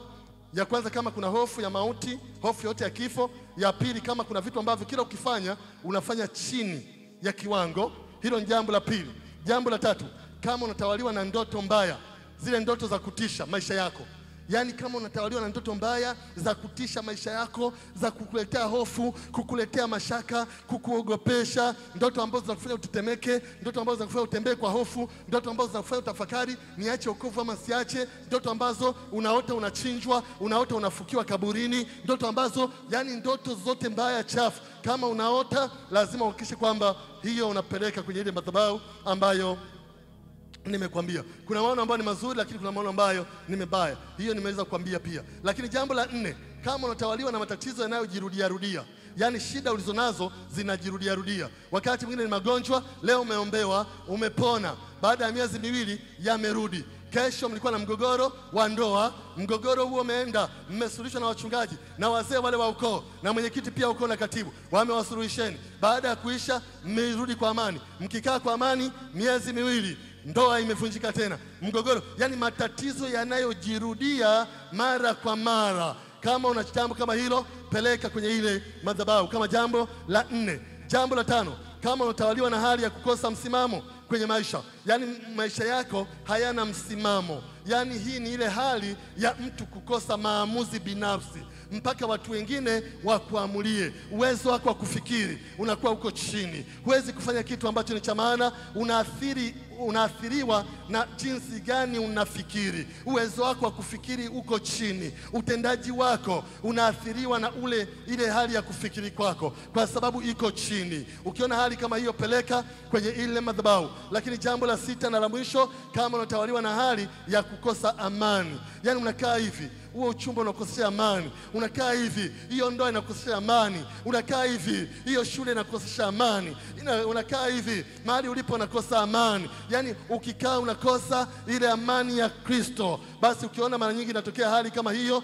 moyo wako unahangaika, unakosa amani au chochote kile, ujue kwamba kuna kitu ambacho ni cha kushughulikia. Ni jambo ambalo unatakiwa upeleke katika hiyo madhabahu. Moyo unapohangaika katika hali ya kawaida, unaingia katika mifadhaiko, unakosa utulivu kwenye mambo mbalimbali, lazima upeleke hayo maombi katika madhabahu hiyo. Ni kitu ambacho nitaka uweze kufahamu katika usiku huu, katika mchana huu wa leo. Kanisa, nisikilizeni. Mnapokuwa hamtaki kuomba, mnapokuwa hamtaki kushaurika katika mambo mbalimbali, lazima ufahamu ya kwamba kuna changamoto ambazo unaweza ukapita kwa jinsi moja ama nyingine. Jiulishe kwamba vita katikati ya Wakristo ni kitu ambacho ni cha kawaida, lakini Mungu ametupa uwezo wa kushinda na zaidi ya kushinda. Ni kitu ambacho ni cha muhimu sana. Kwa hiyo lazima uweze kufahamu, kama kanisa unatakiwa uweze kuomba, lakini uwe na madhabahu binafsi ambayo itakusaidia. Acha ile madhabahu ya kanisa, ni kitu kingine, lakini binafsi ya kwako tu unajiwekea utaratibu, na huo utaratibu huvurugi. Yaani kitu cha kuendelea. Wewe jiwekea muda ambao unafaa. Kama ni saa 5 usiku, hata ukiwa wapi, hiyo saa 5 usiku unafanya nini? Waambie hao ndugu mnaopiga story, waombee hao ndugu mnaoangalia TV na hiyo filamu mnayoangalia, waambie asanteni jamani, tutaonana tena kesho. Wakweli tungemalizia mchezo, tungemalizia hii filamu. Hii filamu hapo mwisho ni nzuri sana. Waambie nashukuru kwa leo inanitosha, kuna kitu nawaia sasa, ili saa 5 yako ikukute pale. Hata kama ni saa 6 jiwekee. Weka muda ambao unakufaa wewe. Ni kitu ambacho ni cha muhimu sana kwa ajili ya maisha yako kwa ujumla wake. Lazima uweze kufahamu nyakati zimebadilika. Nakumbuka kwenye mkesha mmoja tukiwa na jengo la mbao likiwa hapo. Ilikuwa ni katika mkesha, na unajua mganga mmoja alikuwa hapa juu hapa. Huyo mganga akaja naye kwenye mkesha, na alipokuja kwenye mkesha nilishangaa kwa sababu alikuwa amebeba chumvi, alikuwa amebeba vibiriti, alikuwa amebeba sijui vitu gani, na alipokuja mkesha ukiwa unaendelea, watu wanaendelea, akapita katikati ya watu, akaja ananifuata madhabahuni ili anipe mkono na mambo mengine. Unaona, hatujui ni kitu gani ambacho alikuwa nacho, lakini alikuwa ni mganga mashuhuri katika eneo hili. Lazima uweze kufahamu, tulipoanza pia kanisa hili, mganga mwingine alikuwa hapo chini hapa, yeye alikuwa pamoja na mke wake, na unajua alitishia kwamba hili kanisa litafungwa, hili kanisa litakufa na mambo mengine. Ilikuwa ni changamoto kubwa wakati huo, na kanisa liliogopa, lakini tulimwomba Mungu, na Mungu alimuondoa yule mganga na kumhamisha kabisa. Sikilizeni niwaambie, madhabahu za kiungo ni za madhabahu za kuwasaidia.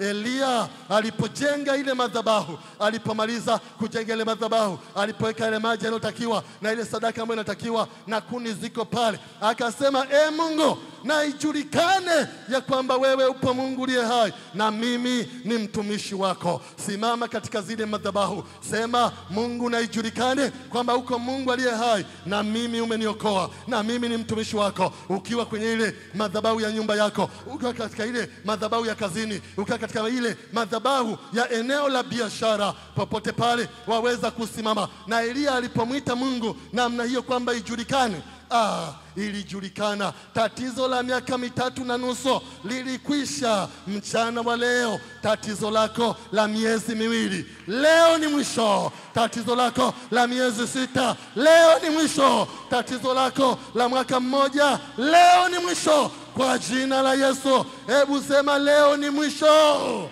Sema tena leo ni mwisho. Sema tena leo ni mwisho kwa jina la Yesu. Nataka tuombe. Kuna mambo tunataka tuyapeleke katika madhabahu ya Mungu aliye hai katika mchana wa leo. Ikiwa iko hofu ya mauti, hofu ya kifo, kufa kwa masomo, kufa kwa biashara, kufa kwa kazi, kufa kwa familia, kufa kimwili pia, kufa, hiyo tupeleka madhabahuni sasa hivi. Tunaondoa hiyo hali. Vitu ambavyo nafanya chini ya kiwango, tunaondoa hiyo hali. Lazima ufanye katika kiwango cha juu. Inaweza kadiri na uchumi wako, inaweza kadiri na elimu yako, inaweza kadiri pia na kanisa au chochote kile. Nakumbuka tulipokuwa tumeanza jengo hili la mahali kuabudia hapa, kajengo kalikuwa ni kadogo, kajengo kalikuwa ni kambao. Ninawaambia haya mambo yaweze kuwasaidia. Kalipokuwa ni kadogo, hapo nje ya kanisa, nje ya jengo, palikuwa na kisiki pale. Kisiki. Na kwa kweli kisiki kilikuwa ni kisiki cha muda mrefu na ardhi ilikuwa sawa. Lakini vijana wa wakati huo wakasema hiki kisiki tunahitaji kuking'oa ili hapa tupasawazishe pakae sawa na mambo mengine. Na unajua wakapanga siku kuja kukichimba. Kile kisiki wakaja wakachimba chote, wakakizunguka, wakawa wanachimba chini ili wapate mizizi waikate, wakachimba ili wapate mizizi waikate. Unajua walipochimba, walipofanikiwa vizuri wakaking'oa. Wakati wanaking'oa chini kabisa walishangaa, walikutana na hirizi kubwa namna hii, imefungwa vizuri, kavu kabisa, haina udongo, haina matope, haina maji. Hirizi iko chini kabisa ya kile kisiki. Sikiliza nikwambie, yawezekana kuna vitu vingi vinatokea, lakini una uwezo wa kushinda. Una uwezo wa kushinda. Una uwezo wa kushinda. huna haja ya kuogopa. Kwa hiyo kama unafanya chini ya kiwango, lazima tushughulikie. Lakini kama unatawaliwa na ndoto mbaya, lazima tushughulikie. Lakini kama unatawaliwa na matatizo ambayo yanajirudia mara kwa mara, lazima tushughulikie. Lakini pia kama unatawaliwa na hali ya kukosa msimamo au kukosa maamuzi katika mambo, lazima tushughulikie. Na pia kama unatawaliwa na hali ya kukosa amani ndani ya moyo wako, hebu simama kwa miguu yako wakati huu. Weka mikono yako juu. Tunataka tuombe juu ya mambo haya. Sema Bwana Yesu. Bwana Yesu. Kwa sauti sema Bwana Yesu. Bwana Yesu. Sema tena Bwana Yesu. Bwana Yesu. Mchana wa leo. Mchana wa leo. Hofu yoyote ya mauti. Na ikataa. Kwa jina la Yesu. Kwa jina la Yesu. Mchana wa leo. Mchana wa leo. Vitu vyote ninavyofanya chini ya kiwango. Mchana wa leo. Mchana wa leo. Nabadilisha viwango hivyo. Kwa jina la Yesu. Kwa jina la Yesu. Mchana wa leo. Mchana wa leo. Ninaomba juu ya ndoto zilizo mbaya. Kwa jina la Yesu. Kwa jina la Yesu. Nazikataa kwenye maisha yangu. Kwa jina la Yesu. Kwa jina la Yesu. Mchana wa leo. Ninaomba juu ya matatizo yanayojirudia. Kuanzia leo yasirudi tena. Kwa jina la Yesu. Mchana wa leo. Ukosefu wa amani ninaukataa katika jina la Yesu. Hebu nenda mbele za Bwana. Baba, katika jina la Yesu, wewe ni Bwana wa mabwana, mfalme wa amani. Wewe ni Mungu mwenye enzi na mamlaka. Nenda mbele za Bwana, nenda mbele za Bwana, nenda mbele za Bwana tena, nenda mbele za Bwana, nenda mbele za Bwana, nenda mbele za Bwana kwa jina la Yesu Kristo. Nenda tena mbele za Bwana katika jina la Yesu Kristo. Nenda mbele za Bwana katika jina la Yesu Kristo mwana. Nenda tukomba.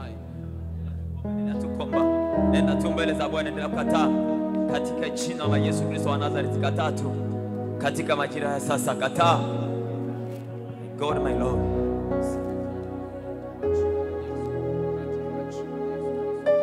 Hebu nyosha mkono juu namna hii. Tunataka kushughulika na mambo kwa muda mchache tu. Tukatae kabisa kufanya vitu chini ya kiwango, kusoma chini ya kiwango, kufanya biashara chini ya kiwango, kufanya huduma chini ya kiwango. Kila ambacho unafanya chini ya kiwango, tunataka kushughulika na hiyo. Ni roho ambayo adui anafanya hivyo ili kukudhoofisha. Hebu sema kwa jina la Yesu. Kwa jina la Yesu. Ninakataa kufanya vitu chini ya kiwango. Kwa jina la Yesu. Kwa jina la Yesu. Kila kazi ninayofanya chini ya kiwango, kila roho inayonifanya nifanye kazi chini ya kiwango, naikataa kwa jina la Yesu. Kila roho inayonifanya nifanye huduma chini ya kiwango, naikataa kwa jina la Yesu. Kwa jina la Yesu. Kila roho inayonifanya nifanye biashara chini ya kiwango, naikataa kwa jina la Yesu. Kwa jina la Yesu. Kila roho inayonifanya nisome chini ya kiwango, kwa jina la Yesu. Naikataa kwa jina la Yesu. Nenda mbele za Bwana, kataa kila roho ambayo inakufanya ufanye vitu chini ya kiwango. Unasoma chini ya kiwango, unafanya kazi chini ya kiwango, unafanya biashara chini ya kiwango. Kataa sasa Baba, katika jina la Yesu. Na kataa roho yoyote inanifanya nifanye vitu chini ya kiwango katika jina la Yesu. Na kataa sasa, na kataa sasa katika jina la Yesu. Hiyo inayokufanya ufanye kazi chini ya kiwango ni madhabahu ya shetani na sio lengo la Mungu. Tunataka ukatae hiyo roho inakufanya ufanye chini ya kiwango. Ni kweli unataka kufanya vizuri, lakini yenyewe inakufanya ufanye chini ya kiwango katika jina la Yesu Kristo. Na kataa hiyo roho sasa. Kataa hiyo roho ambayo inakufanya ufanye mambo chini ya kiwango katika jina la Yesu Kristo wa Nazareti.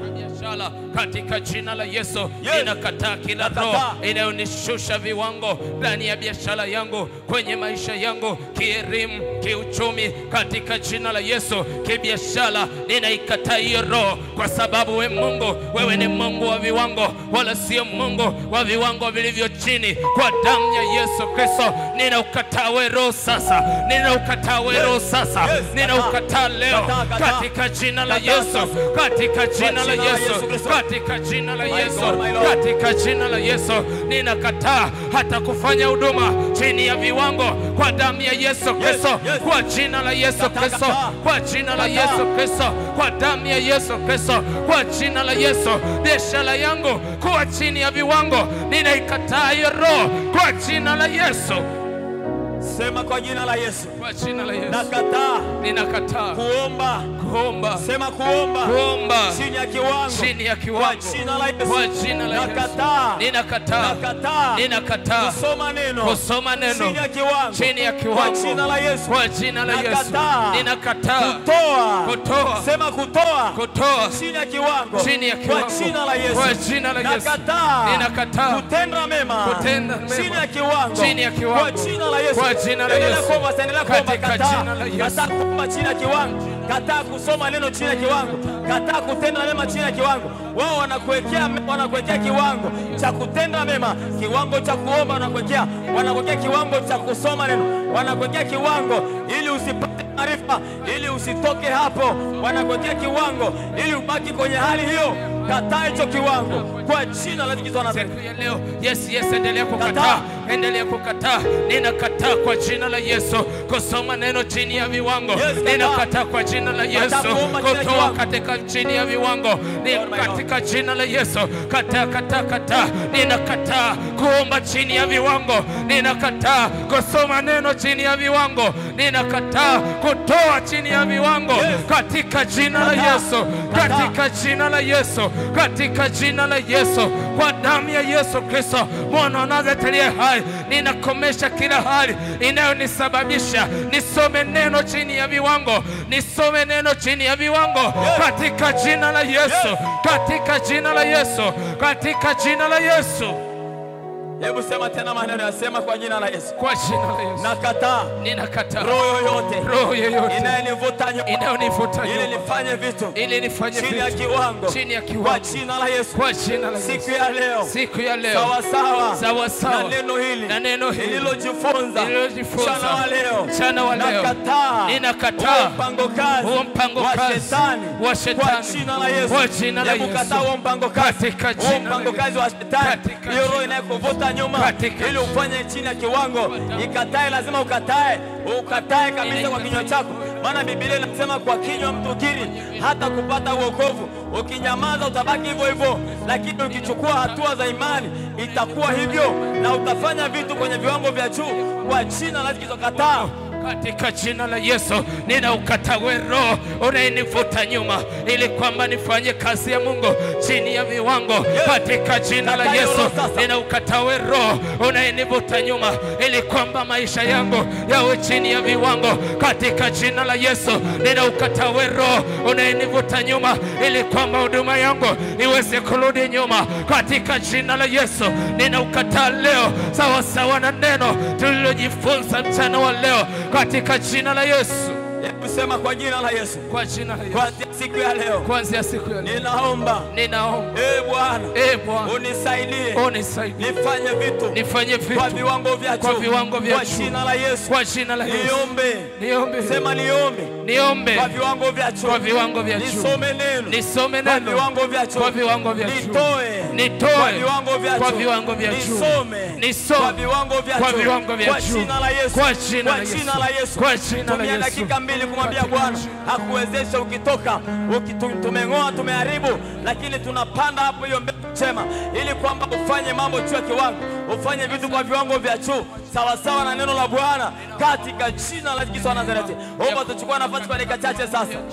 Nipe neema Mungu ya kuomba katika viwango vya nisome Bwana Yesu katika viwango vya juu, niwe na elimu ambayo Bwana Yesu ina viwango vya juu katika jina la Yesu Kristo. Hebu nyosha mkono ujana namna hii. Tukatae tena jambo hili. Tukatae ile matatizo yanayojirudia, yale mambo ambayo yanajirudia kwenye maisha yako. Sema kwa jina la Yesu. Kwa jina la Yesu. Nakataa. Ninakataa mambo yote mabaya yanayojirudia kwenye maisha yangu. Siku ya leo. Ninayakataa. Kwa jina la Yesu. Kwa jina la Yesu. Kila aina. Sema kila aina. Ya magonjwa yanayojirudia. Ninayakataa leo. Kwa jina la Yesu. Kwa jina la Yesu. Kila aina ya hasara inayojirudia inaikataa kwa jina la Yesu. Kila aina ya uharibifu unayojirudia kwenye maisha yangu, kwenye elimu yangu, kwenye nyumba yangu, kwa watoto wangu, kwenye ndoa yangu, kwenye biashara yangu, inaikataa kwa jina la Yesu.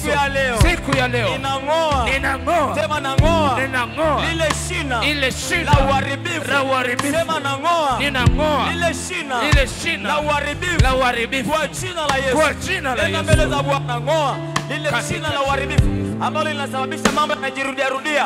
Ukiona mambo yanajirudia rudia, kuna shina pale halijang'olewa, ndio maana tukikata kinaota kingine.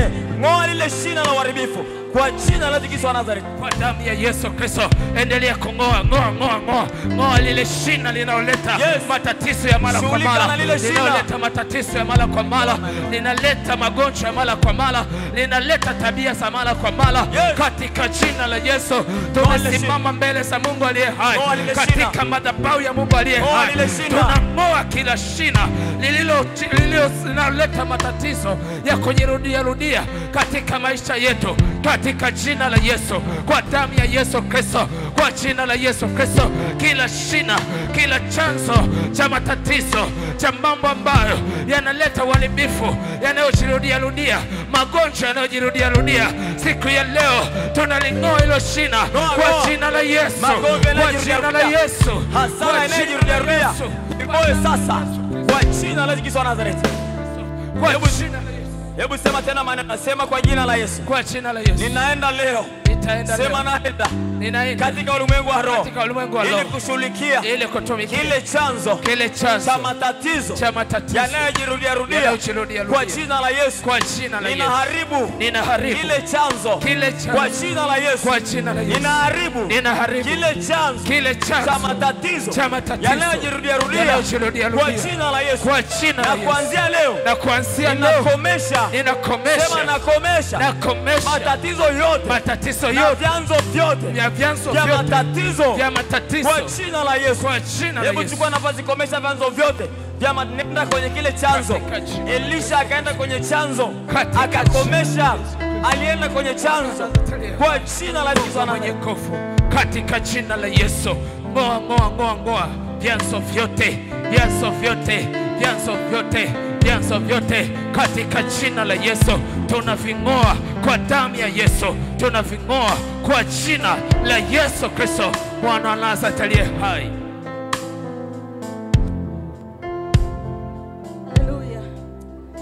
Haleluya, haleluya. Hebu nyosha mikono yako juu kwa kumaanisha kabisa, alafu sema Bwana Yesu, wakati huu kwa mamlaka ulionipa katika jina la Yesu, na kwa damu ya Yesu, ninashughulikia roho ya mauti, hofu ya mauti katika maisha yangu, katika jina la Yesu. Wewe hofu ya mauti unafuatilia maisha yangu, unafuatilia kazi yangu, unafuatilia shughuli zangu, katika jina la Yesu, na kwa damu ya Yesu, na kushinda kwa damu ya Yesu Kristo. Ninakataa kila wakala wa kifo katika maisha yangu, katika jina la Yesu, na kwa damu ya Yesu. Maanisho zaidi, sema ninakataa kila wakala wa kifo katika maisha yangu, katika jina la Yesu, na kwa damu ya Yesu. Ninakataa kila silaha ya kifo katika maisha yangu, katika jina la Yesu, na kwa damu ya Yesu. Ewe mauti, umeharibiwa na damu ya Yesu, katika jina la Yesu. Ninakataa kila kifo cha ghafla kwa jina la Yesu, na kwa damu ya Yesu. Ninakataa ajali ya moto kwa jina la Yesu, ajali ya barabarani kwa jina la Yesu, ajali ya kwenye maji kwa jina la Yesu, ajali ya magonjwa ninaifuta kwa jina la Yesu, na kwa damu ya Yesu. Mimi sitakufa, bali nitaishi katika jina la Yesu, katika jina la Yesu. Hebu nenda mbele za Bwana upate kuomba. Kataa roho ya mauti, kataa roho ya mauti. Zungumza na mauti, maana inasikia, ina masikio na inasikia. Itamkie kwamba wewe hutakufa.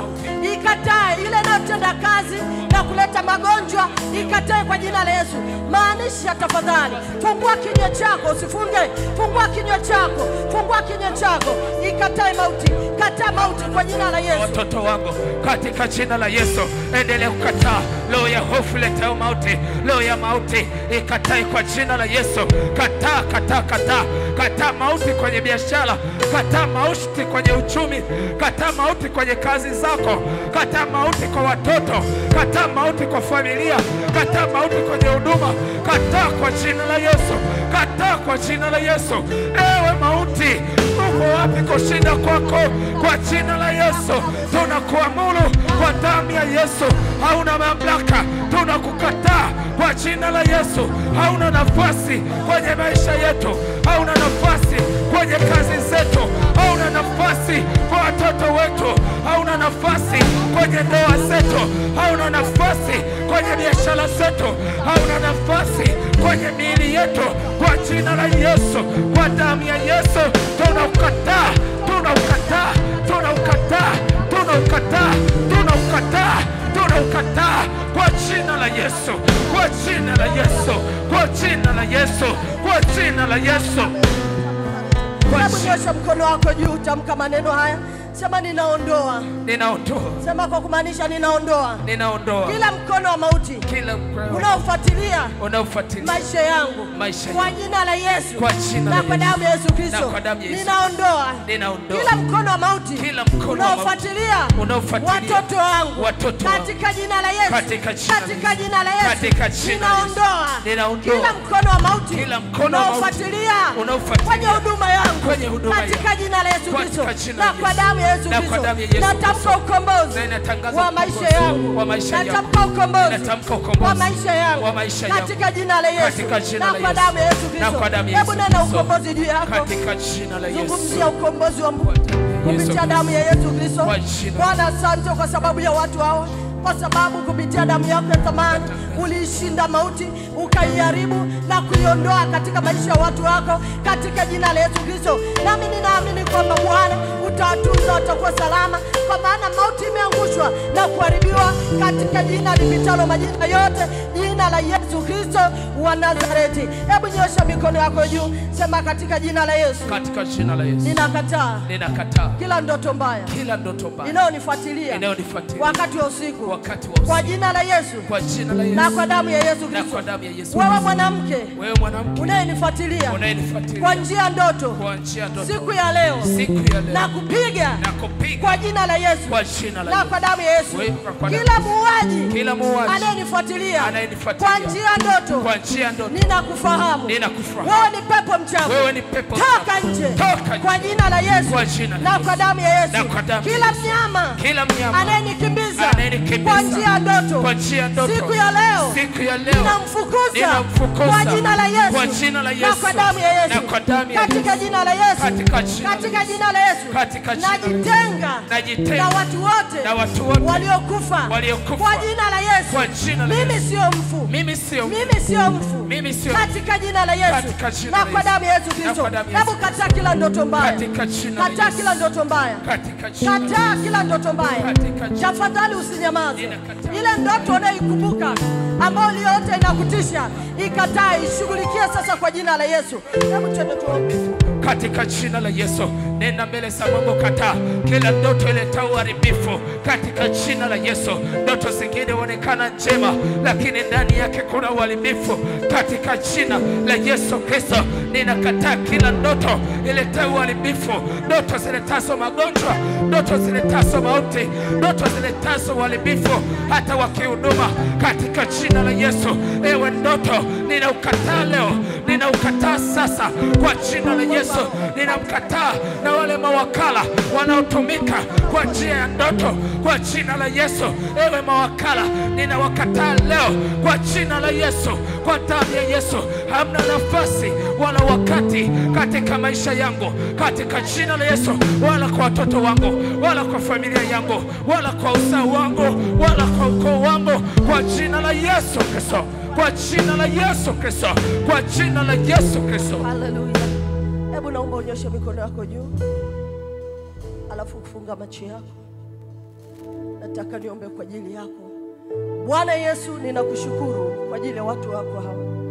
Kupitia jina la Yesu Kristo wa Nazareti, tumeharibu kila lango la ndoto mbaya linalofanya kazi juu ya watu hawa, ili kudhoofisha maisha yao, ili kudhoofisha ibada, ili kudhoofisha utumishi wao.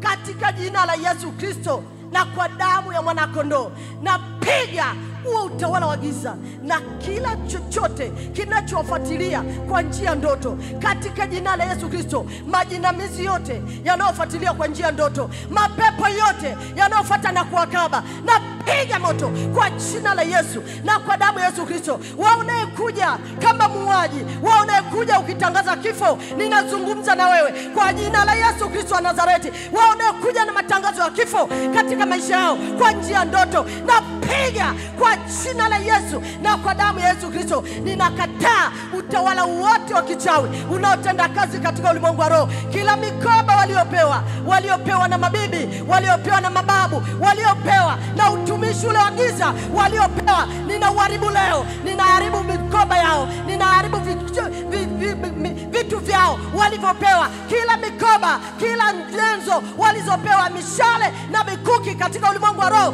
kwa ajili ya utumishi wa giza, napiga moto kwa jina la Yesu, napiga moto katika jina la Yesu na kwa damu ya Yesu Kristo. Kifuniko chochote cha mauti kilichofunika maisha yao, kifuniko chochote cha mauti kilichofunika nafsi zao, ilo giza lililotanda ndani yao, ilo giza lililotanda juu ya maisha yao, nalizungumzia kwa jina la Yesu Kristo wa Nazareti. Wewe giza, najua unasikia. Wewe giza uliofunika maisha ya yule mama, najua unasikia. Wewe giza uliofunika maisha ya binti, najua unasikia. Kwa jina la Yesu na kwa damu ya Yesu, nazungumza na hilo giza. Wewe giza unafunika maisha yake, wewe giza unaharibu fahamu wake, wewe giza unaharibu kazi, wewe giza unaharibu ndoa, toka kwa jina la Yesu na kwa damu ya Yesu Kristo. Ninaharibu hilo giza la kichawi lililoletwa kwa njia ndoto katika jina la Yesu. Hilo giza la kichawi lililofunika watu kwa njia ndoto katika jina la Yesu na kwa damu ya Yesu Kristo.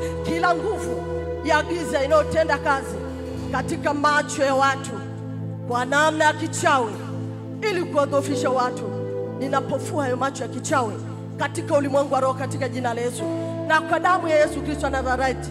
Katika jina la Yesu na kwa damu ya Yesu Kristo wa Nazareti, nina paralyze kazi yako pepo, nina paralyze shughuli zako na kufuta utendaji wako kupitia damu ya Yesu Kristo wa Nazareti. Na ita damu ya Yesu Kristo ikawafunike watu hao, ikawatunza na kuwalinda katika jina la Yesu Kristo. Ikanene mema kwa ajili ya kila mmoja, ikanene mema kwa ajili ya mwanamke na mwanaume, ikanene mema kwa ajili ya kijana, ikanene mema kwa ajili ya watu wote, watoto wetu pia. Damu ya Yesu Kristo ikanene mema kupitia jina la Yesu Kristo. Asante Mungu wangu na Bwana wangu kwa sababu ya kazi yako njema ambayo unafanya tena katika maisha ya watu wako, katika jina lipitalo majina yote, jina la Yesu Kristo wa Nazareti. Nimeomba na kushukuru. Mpigia Bwana Yesu makofi na vigelegele. Piga makofi mengi, makofi ya shangwe. Toa dhabihu ya shukrani kwa njia ya makofi, toa dhabihu ya sifa kwa njia ya makofi katika jina la Yesu. Hallelujah. Basi kutokana na muda wetu nataka unyoshe mikono juu. Sema Bwana Yesu. Bwana Yesu. Ninakuja mbele zako. Ninakuja mbele zako. Mchana wa leo. Mchana wa leo. Bwana Yesu. Bwana Yesu. Ninakataa. Kila roho. Inanikosesha amani. Kwenye maisha yangu. Kwa jina la Yesu. Na kwa damu ya Yesu Kristo. Kila roho. Inanikosesha amani. Bwana Yesu. Kwenye nyumba yangu. Kwenye ndoa yangu. Mchana wa leo. Ninasimama. Mbele zako. Ninasimama kinyume na hiyo roho inayekosesha maisha yangu, ndoa yangu, mahusiano yangu. Bwana Yesu, ninakataa kwa jina la Yesu na kwa damu ya Yesu Kristo, kwa jina la Yesu na kwa damu ya Yesu Kristo. Imeandikwa wakamshinda kwa damu ya mwana kondoo na kwa neno na ushuhuda wao. Ninafuta hiyo roho inayonikosesha kwenye huduma, kwenye uchumi, kwenye biashara, kwenye masomo. Bwana Yesu, kila nalofanya, Bwana Yesu, kila nalofanya kwenye maisha yangu linalonikosesha amani ya moyo wangu, Bwana Yesu, ninakataa, ninafuta mchana wa leo kwa jina la Yesu, kwa jina la Yesu, kwa jina la Yesu, kwa jina la Yesu, kwa jina la Yesu, na kwa damu ya Yesu Kristo. Asinena mbele za Mungu tena, kataa kila roho inakokosesha amani katika maisha yako, katika mambo yote unayofanya, kadhalika iwe kwenye masomo, iwe kwenye mambo ya familia, iwe kwenye mahusiano ya uchumba. Nenda mbele za Mungu, kataa hiyo roho inayokukosesha amani katika jina la Yesu, na kwa damu ya Yesu Kristo tunafuta mchana wa leo kila roho yoyote inayokosesha mioyo yetu amani katika jina la Yesu. Tunakataa kwa damu ya Yesu, tunakataa kwa damu ya Yesu, tunafuta hiyo roho, tunakataa hiyo roho, tunafuta hiyo roho katika jina la Yesu. Hata katika safari zangu za kibiashara, hiyo roho inayokosesha amani ninakataa kwa damu ya Yesu, ninakataa kwa damu ya Yesu, ninakataa kwa jina la Yesu, ninakataa kwa damu ya Yesu, nakataa kwa jina la Yesu. Wewe endelea kuomba tu katika jina la Yesu. Endelea kukataa kila roho ambayo inasababisha ukose amani wapo kazini, ukose amani kwenye biashara, ukose amani wapo shuleni, ukose amani wakati hata unaingia katika mitihani. Katika jina la Yesu Kristo ninaipinga hiyo roho, ninaikataa hiyo roho mchana wa leo kwa jina la Yesu Kristo. Endelea kukataa kila roho ambayo inaondoa amani katika ndoa yako, inaondoa amani katika maisha yako katika jina la Yesu. Sema kwa jina la Yesu, kwa jina la na Yesu, kwa damu ya Yesu Kristo. Bwana Yesu, ninaomba amani ya moyo kwenye maisha yangu. Bwana Yesu, ninaomba mchana wa leo ukanipe amani ya nafsi yangu, ya moyo wangu, ya nyumba yangu na watoto wangu kwa jina la Yesu, na kwa damu ya Yesu. Ile amani inayodumu kwenye maisha yangu, ile amani inayodumu kwenye ndoa yangu mchana wa leo, Bwana Yesu, ninaomba nisaidie kwa jina la Yesu, kila nalofanya, Bwana Yesu, amani ya Kristo ikatawale, amani ya Kristo ikatawale kwenye mambo yote kwa jina la Yesu, na kwa damu ya Yesu.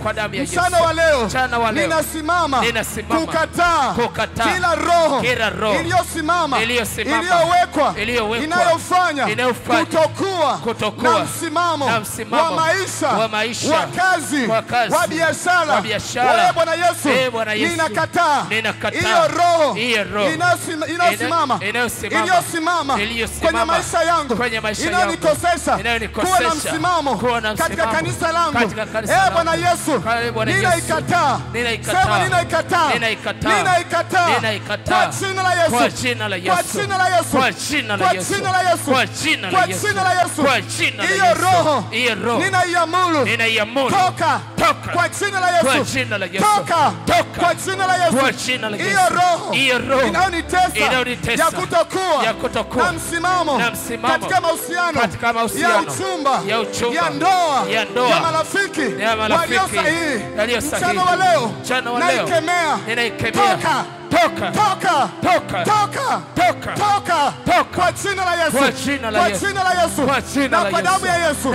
Nenda mbele za Mungu tena, katika hiyo roho inakufanya kutokuwa na msimamo kwenye maisha yako katika jina la Yesu Kristo. Wewe endelea kuomba tu, wewe endelea kuomba tu katika maisha yetu. Katika jina la Yesu Kristo tunakataa kila roho inayotufanya tusiwe na msimamo katika maisha, tusiwe na msimamo katika biashara, tusiwe na msimamo katika elimu, tusiwe na msimamo katika huduma, tusiwe na msimamo tuwapo kazini, tusiwe na msimamo tuwapo kanisani. Katika jina la Yesu, hii roho tunaikataa, hii roho ninaikataa kwa jina la Yesu. Sema kwa jina la Yesu, kwa jina la Yesu. Sema kwa kinywa chako, sema kwa jina la Yesu, kwa jina la Yesu. Na kwa damu ya Yesu, na kwa damu ya Yesu. Ninakataa kuamuliwa mambo kwenye maisha yangu, ninakataa kuamuliwa mambo kwenye ndoa yangu, ninakataa kuamuliwa mambo kwenye biashara yangu. Bwana Yesu, ninakataa hiyo roho ya uchanga, hiyo roho ya ujinga kwenye akili yangu, hiyo roho ya upumbavu, Bwana Yesu, iliyo inanizofisha kwenye kuamua mambo, kwa jina la Yesu, kwa jina la Yesu, na kwa damu ya Yesu, hiyo roho iliyosimama ili kukamata ule uwezo, Bwana Yesu, nilio nao, Bwana Yesu, ninakataa kwa jina la Yesu, kwa jina la Yesu, kwa jina la Yesu, kwa jina la Yesu, kwa jina la Yesu, na kwa damu ya Yesu Kristo, Bwana Yesu, na ukomboa uwezo wangu wa kuamua mambo, wa kuamua matatizo, wa kuamua changamoto, mchana wa leo, na ukomboa ule uwezo ulioko ndani yangu, Bwana Yesu, imeandikwa, wote waliompokea walipewa uwezo, Bwana Yesu, ule uwezo wa kufikiri, ule uwezo wa kutumika mbele za Bwana, ule uwezo wa kutoa, ule uwezo wa kuamua mambo katika ulimwengu wa roho, kwa jina la Yesu, na kwa damu ya Yesu Kristo.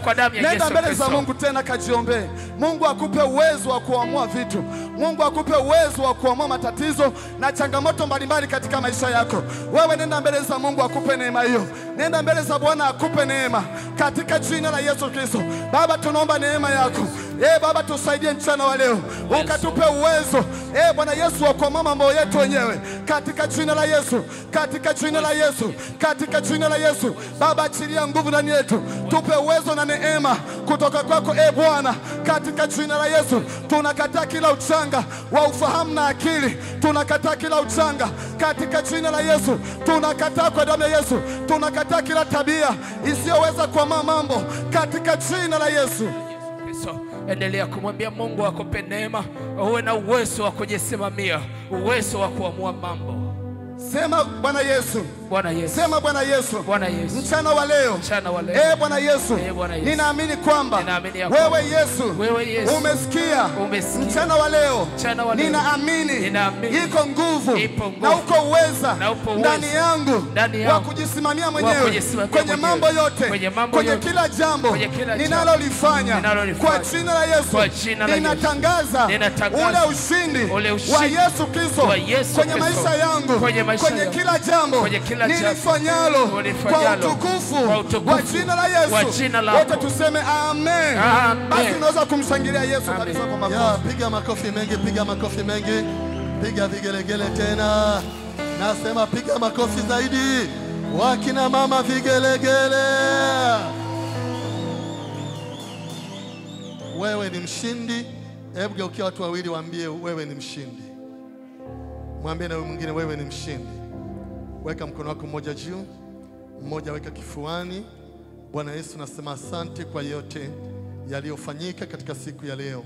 Asante kwa upendo wako wa ajabu. Najua hakika kwamba watu hawa unawapenda na pia unawajali. Bwana wa mabwana, mfalme wa amani, wanapoondoka mchana wa leo na wakabidhi mikononi mwako, ni maombi yangu kwamba walinde, watunze, walishe, wavishe, wahudumie. Bwana, wale ambao wamekuja na mahitaji muhimu kwa ajili ya maisha yao, mahitaji kwa ajili ya mambo yao ya kiuchumi, mahitaji kwa ajili ya mambo yao ya kihuduma, mahitaji kwa ajili ya mambo yao ya biashara, kazi au chochote, Bwana ukafanye njia kwa ajili ya maisha yao kwa jina la Yesu Kristo. Katika mchana wa leo ninawaunganisha na watu wema, wanapotoka mahali hapa wakutane na simu za baraka, wakutane na watu wema, wanapotoka hapa wapate habari njema katika maisha yao kwa jina la Yesu Kristo. Nakataa magonjwa juu yao na nguvu zote za giza hazina mamlaka, zimeshindwa na zaidi ya kushindwa katika jina la Yesu. Neema yako Bwana iwe juu yao siku baada ya siku, upendo wako wa kipekee uwe juu yao katika jina la Yesu. Amen.